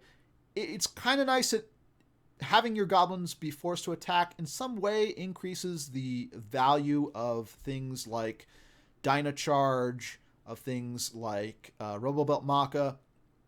And you can get them because you have combat tricks that they aren't going to play around, because they think, oh, he's just attacking because he's forced to attack. But the only real reason I want to draft this card is if I am in a sacrifice strategy, right? If I am red-black or Jund, and I have things like Falconwrath Nobles, and I have those types of cards that are going to get me some value from these creatures dying, that's the only case where I'm really going to want Goblin Assault. The downside of making my goblins attack each turn, attacking with my Tattermunge Witches, attacking with my Battle Rattle Shamans, is not something I'm interested in really at all. I want to have sacrifice effects, which makes it a little bit tricky, because I also kind of want to have things like Intangible Virtue if I want to be using this. I want to have things that buff my tokens, right? I want Gaia's Anthem and things of this sort. So I don't know. I don't think having something like Intangible Virtue is going to be enough when it comes to Goblin Assault, because again, I'm not building up that incremental advantage. Instead, I'm just chucking a 2/2 at them every turn that they kill easily with their Vampire Nighthawks, with their whatever. Maybe if I already have a load of Intangible Virtues, I splash red for this.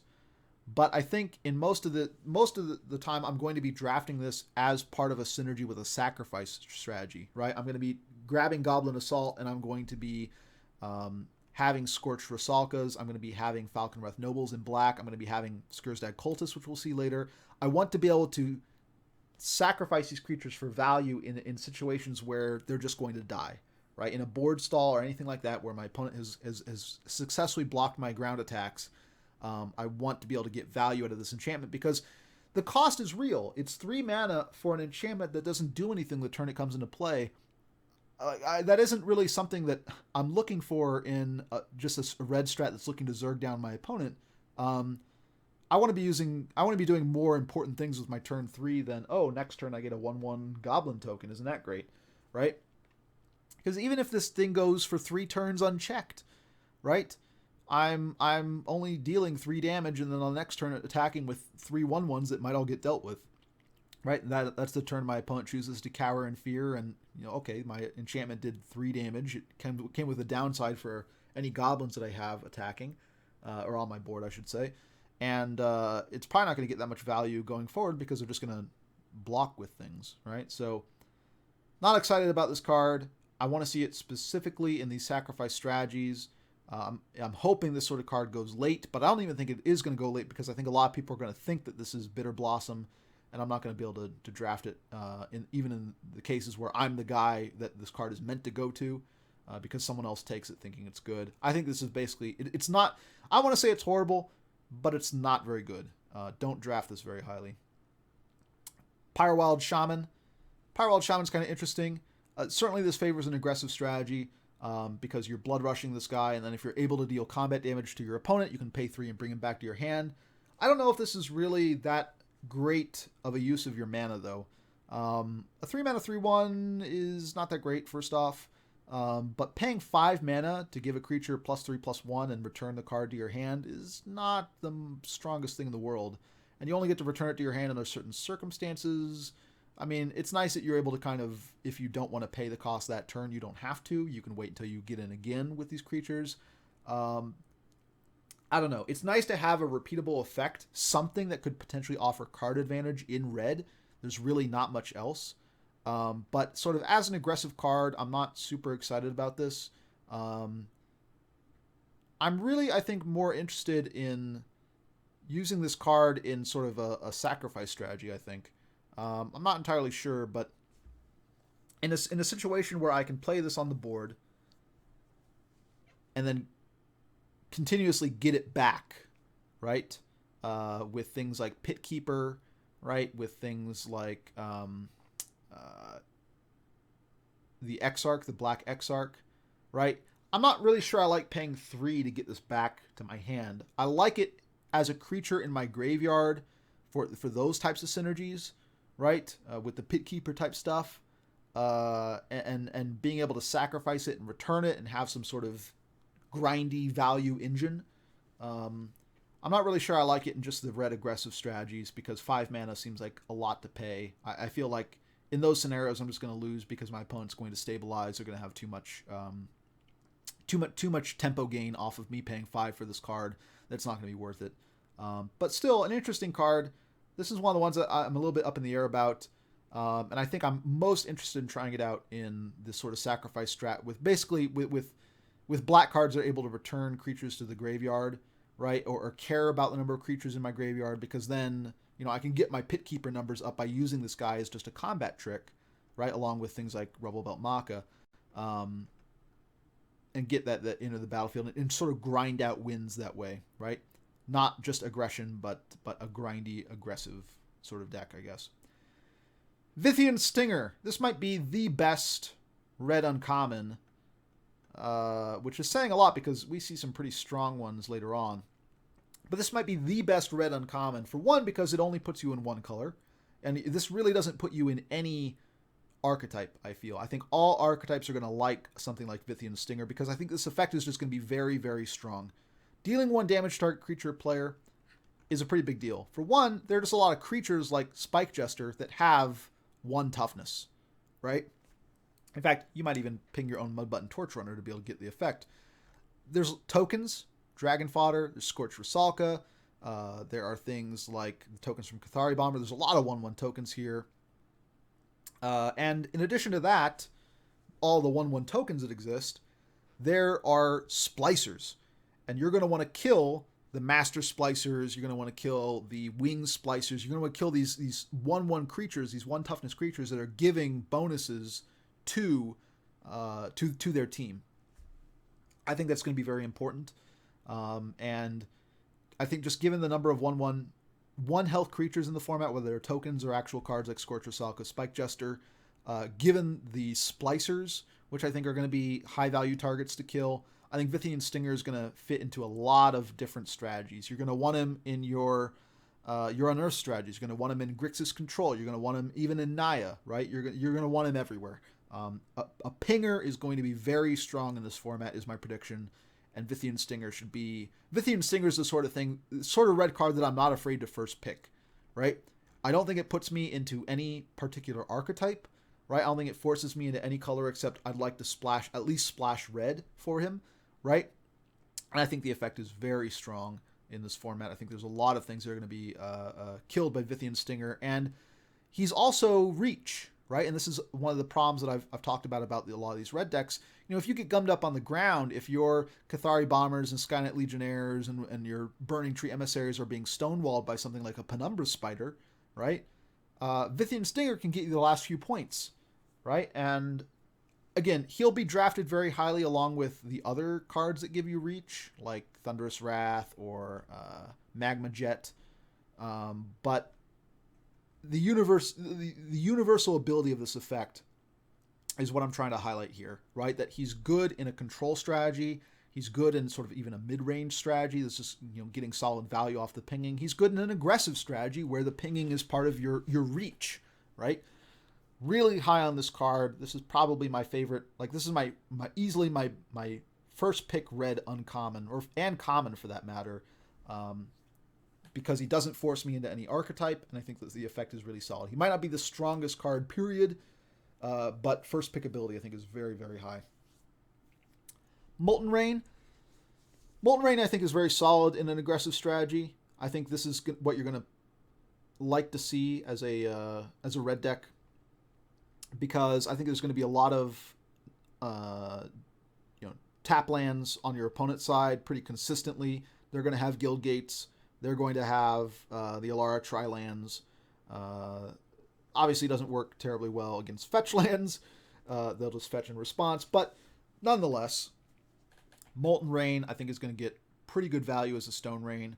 The problem, I suppose, in a sense, is that it costs 2 red. So it's not something I'm really looking to splash. If I like, this is a card that's going to go to base red decks. I'm not going to be concerned about this if I'm a Grixis control deck. I'm not going to try and splash for this if I'm a Naya tokens go wide deck. This is the card that's going to go to red and really pushes red into an aggressive strategy. And I'm actually willing to draft this relatively highly, because I think keeping my opponent off of mana is going to be an important deal. It's kind of in the same way of Ancient Grudge keeping my opponent off of signets. I feel like this is just a more reliable thing to do. That if I can have very solid turn 2s with things like Burning Tree, Emissary, and Amog Flunkies, and then next turn I just kind of do a time walk where I Molten Rain one of their lands and get to do 2 damage to them. If I can Stone Rain a land and keep them from playing their big stuff, the stuff that's going to stabilize them, if I can keep them off of playing Penumbra Spider another turn, right? They open up with a Signet, and then it's my turn 3. I Molten Rain their land, swing in with my Burning Tree, Emissary, and Mog Flunkies. I'm going to win a lot of those games, right? Because their blockers are just going to come down a turn later. I've already established a lot of aggressive 2-drops that are going to put my opponent on a clock. Just kind of rewinding the board, their land development by 1 turn is going to be a very big deal. And I think Molten Rain is something that I'm going to pick up relatively highly once I know I'm in red. I'm probably not going to pick it up that highly as like a first pick type of thing, because again, I'm not that big on red as a color, and this really does put me into a deck that's looking to play something like Burning Tree, Emissary, Mog Flunkies on turn 2. But I think a lot of decks are going to want to use signets, and they're going to want to have a mana curve that doesn't quite start at 4, but certainly has a large number of 4-drops. And being able to play on turn 3 a land destruction spell and keep them off of those 4-drops, sometimes it's just going to be just enough disruption to prevent your opponents from stabilizing against whatever your aggressive start is. So you're going to need to have the cards that provide you that aggressive start. You're going to want the Burning Tree Emissaries, and you'll want these tempo plays.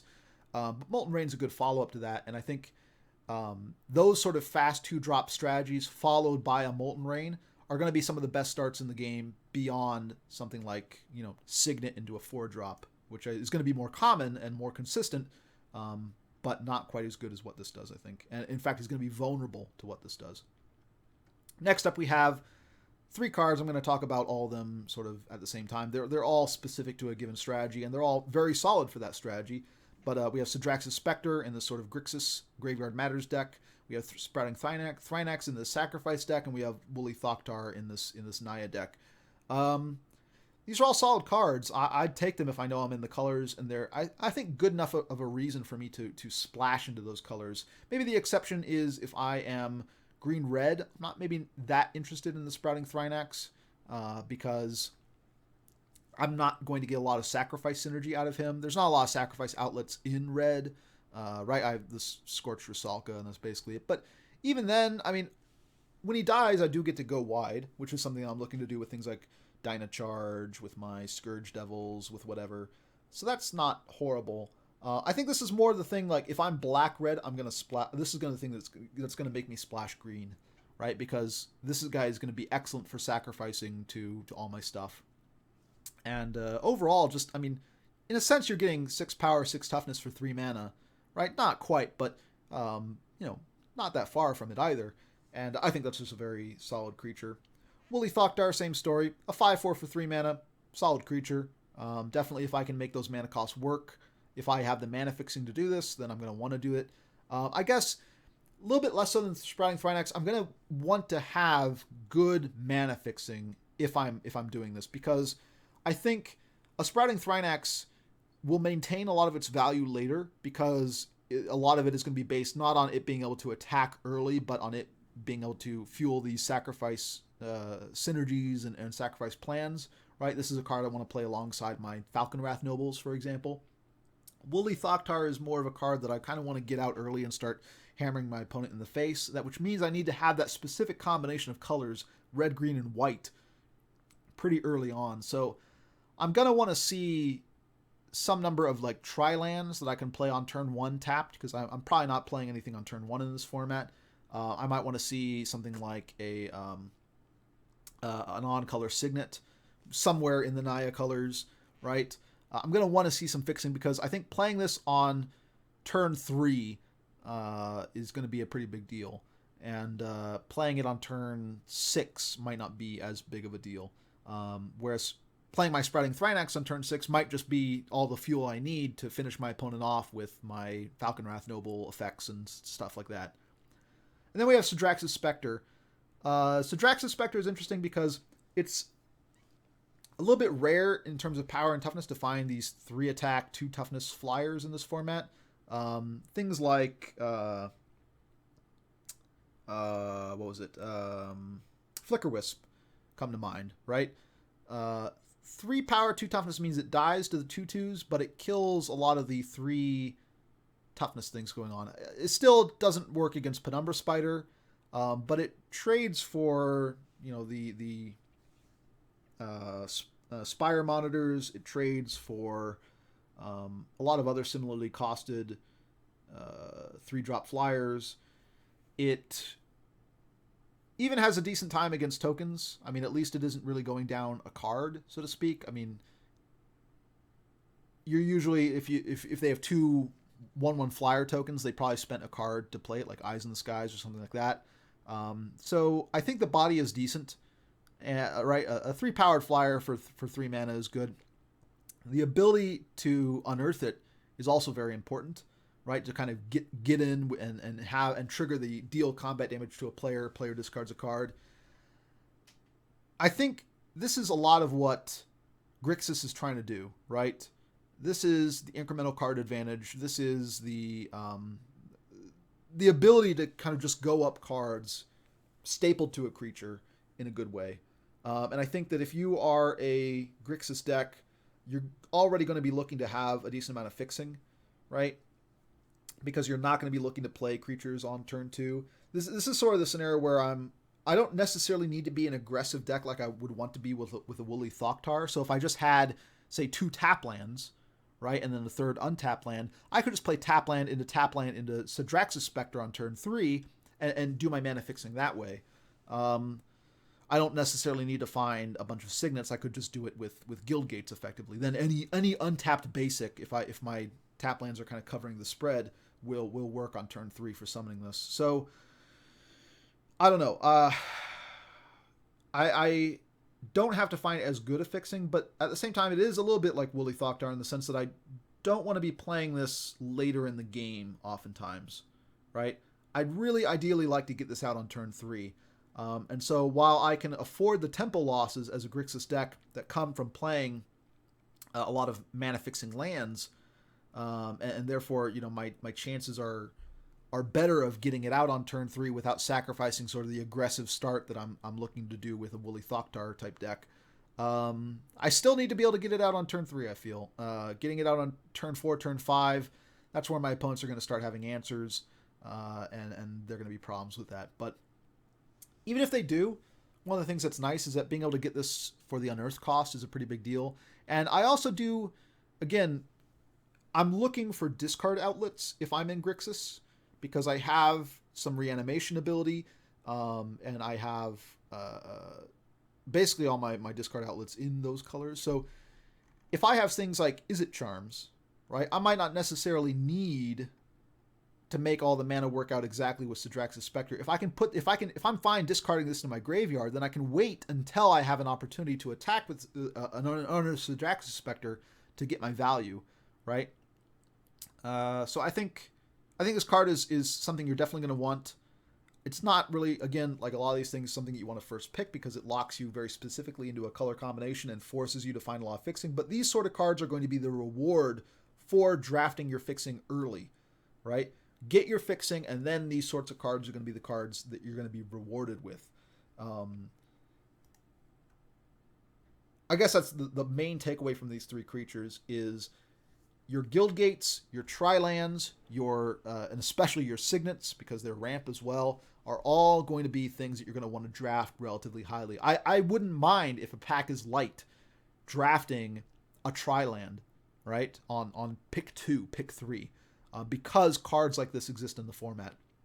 And because if I can get them out on that turn, especially in the case of Sidrax's Spectre and Woolly Thoktar, I can do a lot. I can make my opponent discard cards. I can hit him for 5, right, which is a big deal.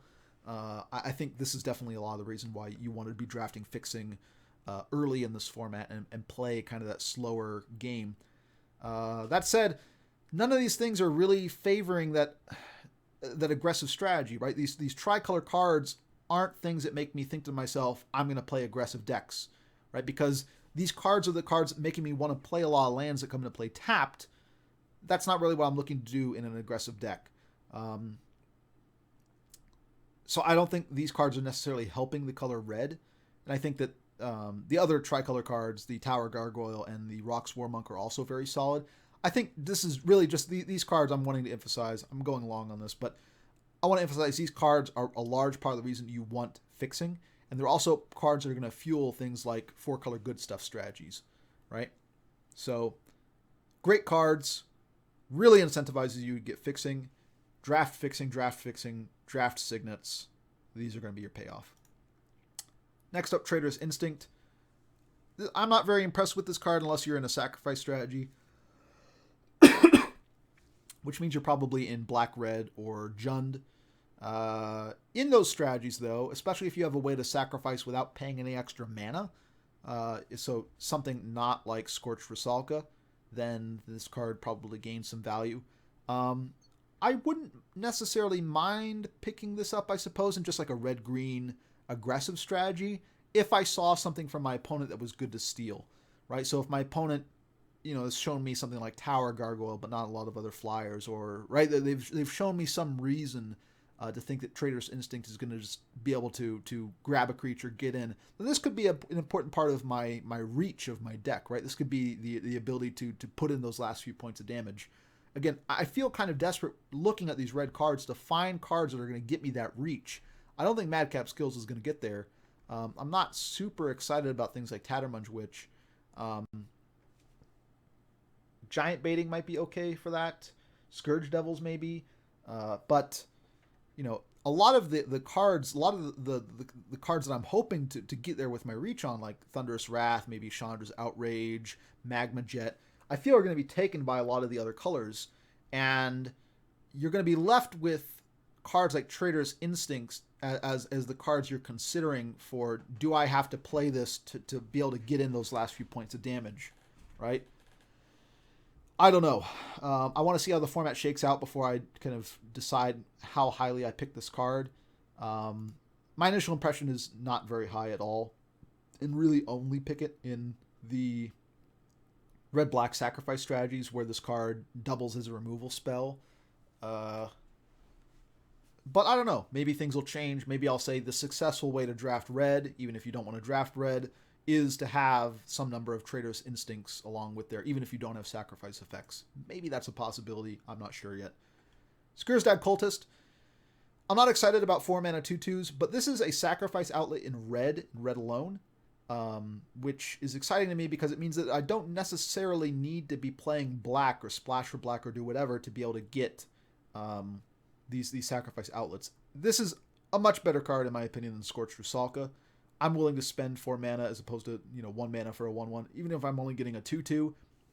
Dealing, first off, 2 damage to a target creature or player is a big deal, right? Because again, lots of 2 toughness stuff in this format, and lots of 2 damage removal kind of works against Skursdad Cultist, right? A Skursdad Cultist can kill a Skursdad Cultist, so in a sense, the existence of Skursdad Cultist is a knock against Skursdad Cultists. But I think this is actually a card I don't mind in a non-sacrifice themed deck, right?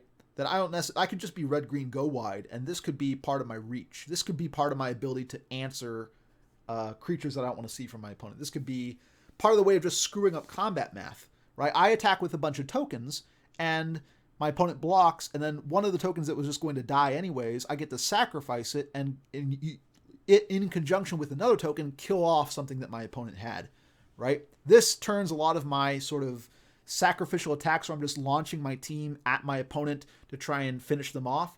It turns them into better value deals, right? Because the creatures that were going to die anyways in that attack, I get use out of them, maybe trade up and maybe just get more reach at my opponent. I'm pretty high on Skursdad Cultist. I'm not going to draft it over something like a Vithian Stinger. And I also, in particular, because I'm not excited about red, and this has 2 red and its mana cost, I'm not nearly going to draft it as highly in like pack 1, right? Because I'm not going to pack 1 pick this nearly as often as I would pack 1 pick 1 at Vithian Stinger. But the effect is still very strong. Again, like the Vithian Stinger, this kills off the Splicer Lords, right? This will kill off a lot of the problematic creatures. This will kill off things like Falconwrath Nobles, right? So this card answers a lot of things in the format. 2 damage, again, is effective against a lot of things that we've seen so far, including Skursdad Cultists. So I'm pretty excited about this card. I draft it pretty highly. If I know I'm in red, I don't even really care. As long as I'm able to pay the 2 red fairly consistently, right? Which means I'm probably not Naya and not Grixis, right? If I'm red-green, red-black, or Jund, I'm looking at this card pretty highly. It's reach. It's a way for me to get ultimately card advantage, right? Turn my dragon fodder into 2 shocks.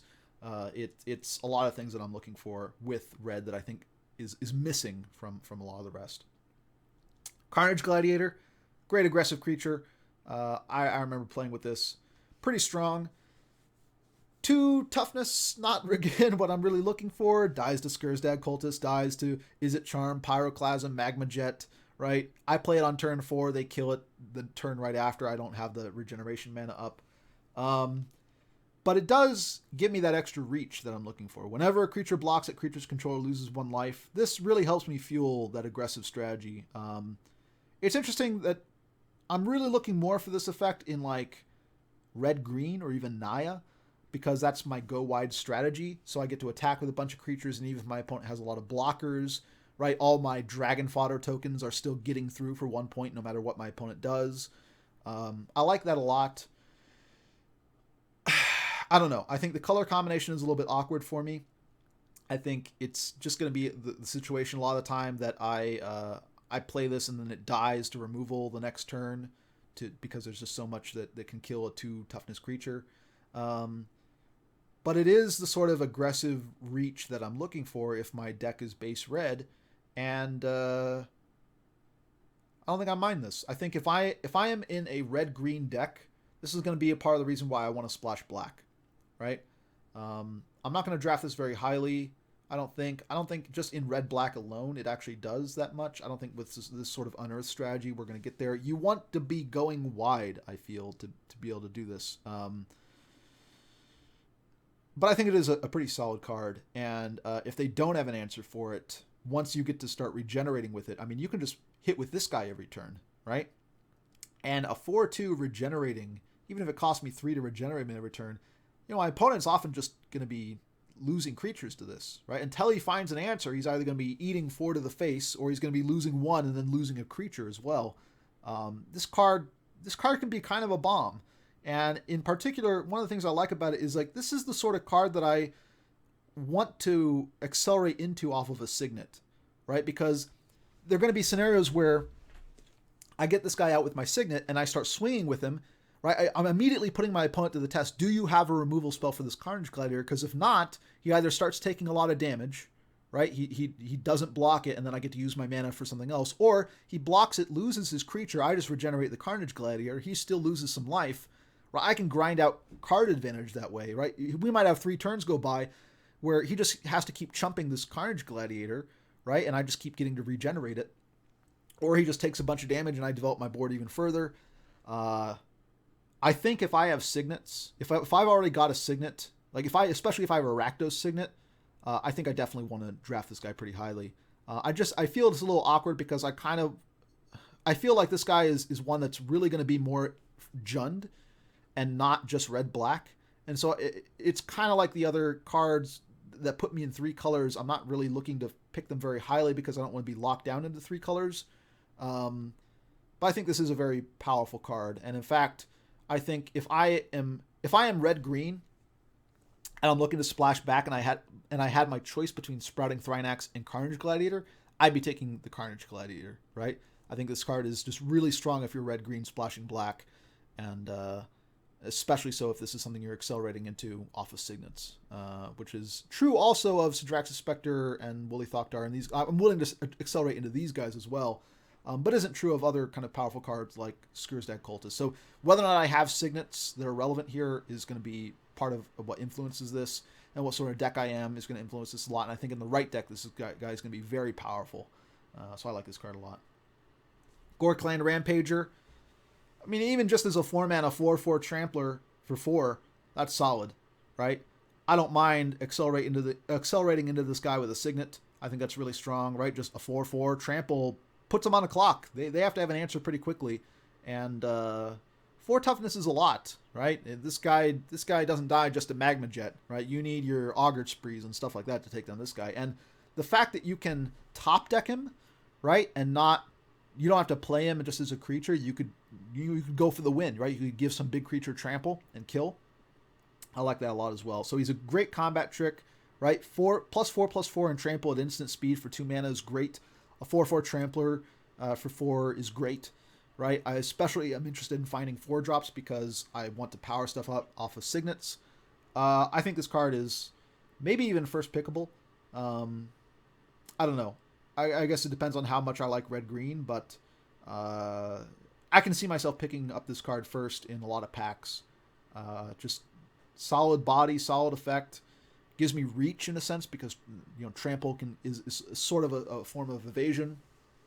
I think it fills a lot of the holes that red has, right? It's not something like I don't really want to be playing Battle Rattle Shamans, right? I'd much rather have Gorkland Rampagers, and I think he's not. You can play him in Naya. I wouldn't mind him in that. You can play him just in straight red-green. You can play him in Jund. Because in Jund, if I have things like Pit Keepers, right, I can bring this guy back, right? The Blood Rush creatures all kind of get that extra bonus because if I can bring stuff back from the grave, which is often a thing that I have in black, then this guy becomes even more useful. So I like that a lot. Gruul Warchant. I'm not really sure how to evaluate this card. This is definitely the Anaya or Gruul strategy here. Attacking creatures I control get +1/+0 and have Menace is pretty solid. I don't mind having this in Jund either, but I guess the issue is that I'm spending 4 mana, and I'm getting evasion, and I'm getting half of an Anthem effect. But I don't know. I'm still a little bit iffy on this card because by itself it doesn't do anything, right? It's 4 mana for a card that potentially doesn't change the board state, and I'm always iffy about that stuff. I think giving creatures menace is a pretty big deal here, and if I'm really big into the go wide strategy, then I'm going to like this. But I really have to be into that go wide strategy. I feel like I've got to have a pretty wide board before this card becomes worth 4 mana to me, and that locks me into an archetype even harder, I think. But I don't know. I mean, if I'm Naya and I have tons of tokens, right? If I just have a deck made of nothing but my dragon fodders and so on and so forth, then this is an Anthem effect that isn't that bad, right? This is probably not Intangible Virtue, right? But I would pick it up. So I feel like this is a card in the right deck is valued very highly. I would not be picking this card and then looking to go into that deck. This is the card that I'm looking to get after I've drafted a lot of that go wide strategy. But once I'm in that go wide strategy, this is the thing that I'm hoping to come to me at like 7th, 8th pick, because other people are just saying, oh, 4 mana, I'm not willing to pay for it. And I'm sitting there with my intangible virtues and my Gaia's anthems and a bunch of token generation, and I'm thinking, yeah, this is great, I'll take this. Finally, in the uncommon slot, we have Torrent of Souls. And I'll read the text here because it is a little bit long. Return up to 1 target creature card from your graveyard to the battlefield if black mana was spent to cast Torrent of Souls. Creatures target player controls get +2/+0 and gain haste until end of turn if red was spent to cast Torrent of Souls. So this is one of the reanimator cards in this set. There aren't a ton of them. It's a pretty small sub-theme, but with things like Gore-Clan Rampager, for example, or any of these Blood Rush creatures, this is where you're getting a lot of that value, right? Where if you have enough of these solid Blood Rush cards, you're always going to have a good target for Torrent of Souls, right? If I cast Torrent of Souls for 5 mana and it brings back a Gore-Clan Rampager with +2/+0 and haste, right? That's a good deal for 5 mana. I'm playing a 6/4 Trampler with haste for 5 mana. Yeah, sign me up. The question is whether or not you can find good reanimation targets, and in red alone, it's hard to find them, right? I mean, as we see, the highest cost cards at common here are Torrent of Souls itself, right, at 5 mana, and things like Scourge Devils, right? You're kind of excuse me, you're kind of struggling to find great stuff to bring back, right? I wouldn't necessarily mind a Rubble Belt Maka, but I don't know. This card is going to be very strong if you have the creatures that you want to reanimate, right? And in that case, I'm going to like it a lot. I don't think it's going to be as strong if you're just bringing back, I don't know, if you're just bringing back like a 2/2, right? And buffing your team. If you're just using this as like a Trumpet Blast, I don't know. I mean, I'm hoping that you're going to have enough Dyna charges floating around to really get those effects if you want them. And Torrent of Souls at 5 mana and sorcery speed is going to be a little bit less exciting. But I do have to say, given the Blood Rush creatures, like Rubble Belt Maka, Gore-Clan Rampager, even Pyrewild Shaman, there are some interesting things here for Torrent of Souls to pick up. And I think once you look at some of the other stuff, you really get some interesting things going on, right? If I have a Gristlebrand, if I open one of those, this is one of these important cards that allows you to cheat that Gristlebrand into play. So there's kind of this theme going on where Torrent of Souls is not a bad card, right? 5 mana might be a little bit expensive for what I'm looking to do, given the creatures that I'm looking to animate in red at least. But I might have, if I'm say Grixis, discard outlets with things like Izzet Charm, and then I might have Torrent of Souls to bring back something big. And there are a lot of big things when I'm like, if I'm in blue-black as well as red, I can be bringing back Dinrova Horrors. I can be bringing back whatever. So I don't know. I feel like this is more of a black card than a red card, is what I want to say, because I think the Animate Dead part of this is more important than the Trumpet Blast effect, when there's already sort of a better Trumpet Blast, in a sense, at common in this set.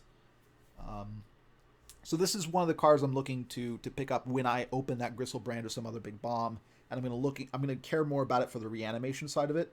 But I could see myself definitely, if I have Gore-Clan Rampagers and whatnot, and maybe nobody picks this up because no one's found that big card to reanimate yet, I could just put this as part of my go wide strategy. I could be red-green and just splashing a little bit of black, right? So that later in the game I can be paying part of the cost with black, and bring back Gore-Clan Rampagers, bring back these creatures, and get value that way. So that's overall my impression. I know this went a little bit long, but that's my impression overall of the red set. I think there's a lot of cards here that are going to be support cards for other colors, right? Your Naya decks are going to want the Dyna charges, the Dragon Fodders. They're willing to take things like the Burning Tree Emissaries, Giant Baiting. They might even take your Scourge Devils from you. A lot of your removal, like Thunderous Wrath, Magma Jet, people are going to be taking from you the Augur Sprees, right? I feel like a lot of the base red decks, which I'm going to call the green red, red black, or Jund decks, are going to have trouble getting a lot of the solid cards from red, right? Because the 4-color good stuff decks, the Naya decks, the Grixis decks are going to be taking that from you. And some of these cards specifically seem built for them. Things like Goblin Electromancer, you don't even care. Like, there are cards that literally you don't even look at if you are one of these base red decks. They're really just for these guys playing, say, Grixis Control. And you're a little bit vulnerable in just that aggressive strategy, not just to things like Pyroclasm and board wipes, but also if your opponent just plays Signet into Penumbra Spider, you have to have a pretty impressive start to overcome stuff like that. There's very little card advantage or incremental advantage of any sort in red, both at common and uncommon. You don't have a lot of ways of sort of building yourself up. If your opponent's able to stabilize on turn 3 with a 4-drop, you probably just lose the game. And a large part of the reason why I dislike red is because it's so focused on aggression, because it doesn't have any of that card advantage. And that means ultimately that you want to be playing 2-drops on turn 2 and attacking with them, right? And ideally, you'd like to play a Burning Tree Emissary into a Mog Flunkies. That's going to be the dream. And a lot of people are going to be doing something even stronger just by playing a Signet on turn 2 and then playing a 4-drop on turn 4. And I feel like a lot of those starts are going to beat your starts. And I think that there's going to be enough Signets floating around, enough people recognizing their value and building decks kind of to make use of that your common openers are going to be beaten by a lot of the common openers in this format. I don't like that a lot. So I do like red as a support color. I think there's a lot of great removal here. I'm willing to pick up the Magma Jets and things of that sort pretty highly. If I'm Naya, I'm looking to borrow stuff like Dyna Charges, Dragon Fodder. I might even be borrowing the Gruul War Chants. There's some solid stuff at uncommon, right? Any of these 3-color things are pretty fantastic. Gorkland Rampager, Carnage Gladiator, these are solid. Skursdag Cultist is also a solid, just red card. Torn of Souls, Izzet Charm, Pyroclasm, Terminate, right? Vithian Stinger, especially. There's a lot of really solid cards to pick up here, but I feel like a lot of these cards, that doesn't necessarily mean you want to be building that red aggressive deck that you're really pushed into if you're red, green, red, black, or Jund. You want to be, you're willing to take them as Naya, as 4-color good stuff, as Grixis, and you are going to be focused on a different game plan than just pure aggression. And because of that, I don't really like red as a color. I think there's just going to be, if you're trying to make red one of your main colors, you're just going to have a lot of stuff that doesn't do a whole lot in the format. Things like Madcap skills coming to you. Things like Handwer Lancer that I'm not really excited about. Battle Rattle Shamans, right? Even Skyknight Legionnaires, right? I'm not really excited about a lot of these cards. I don't think they're really solid playables. There's a lot of cards here, if I'm base red, that I can expect to get passed to me, but I'm really only going to like them as my 23rd card, right? I don't really care that much for them, and a lot of the stuff that is really strong in this color is stuff that I feel could go anywhere, and because of that, I'm really skeptical of red as a color in this format beyond just a support color. That's it. I'll be looking perhaps not at other colors individually later on. I wanted to focus on red because I think red is a color that maybe has some issues, or it's a little bit distinct from what it's trying to do compared to the other colors. And I wanted to focus on that and why I think it's more of a support color, and why this color, even though it has some of the best things you can do creature-wise at the 2-drop slot with things like Burning Tree Emissary, your Mog Flunkies, right, stuff like that, why I don't think those starts are going to necessarily be superior to just starting off with a Signet, and why I think the aggressive red decks aren't necessarily going to pan out in this format, and how you should be drafting red as a support color rather than not. I wanted to focus on red because I think it's unique in that regard. In the other videos on this topic, I'll probably be looking more at the individual archetypes, right? Looking at blue-white blink, not just blue. Looking at blue-black control, not just black. Looking at green-white populate or Bant splicers and things of the sort, and not just one color. But here, I don't know. I didn't want to spend a lot of time on just red-green or just red-black or just Jund. I kind of wanted to talk about the shortcomings of all 3 of those at once, And the easiest way to talk about that was by talking about red. I will mention those other archetypes when I look over green and black cards and say, okay, this is a card that should be going more towards that. But the overall lesson, I think, is that a deck made of Scorched Rusalkas and Mud Button Torch Runners and Cathari Bombers is just not going to be on the same power level as what a lot of these other decks are doing. And that while red has a lot of good cards, you can take them without putting yourself into an archetype that has to draft the Scorched Rusalkas. So that's it. I think that's enough for the video, and hope this helps out.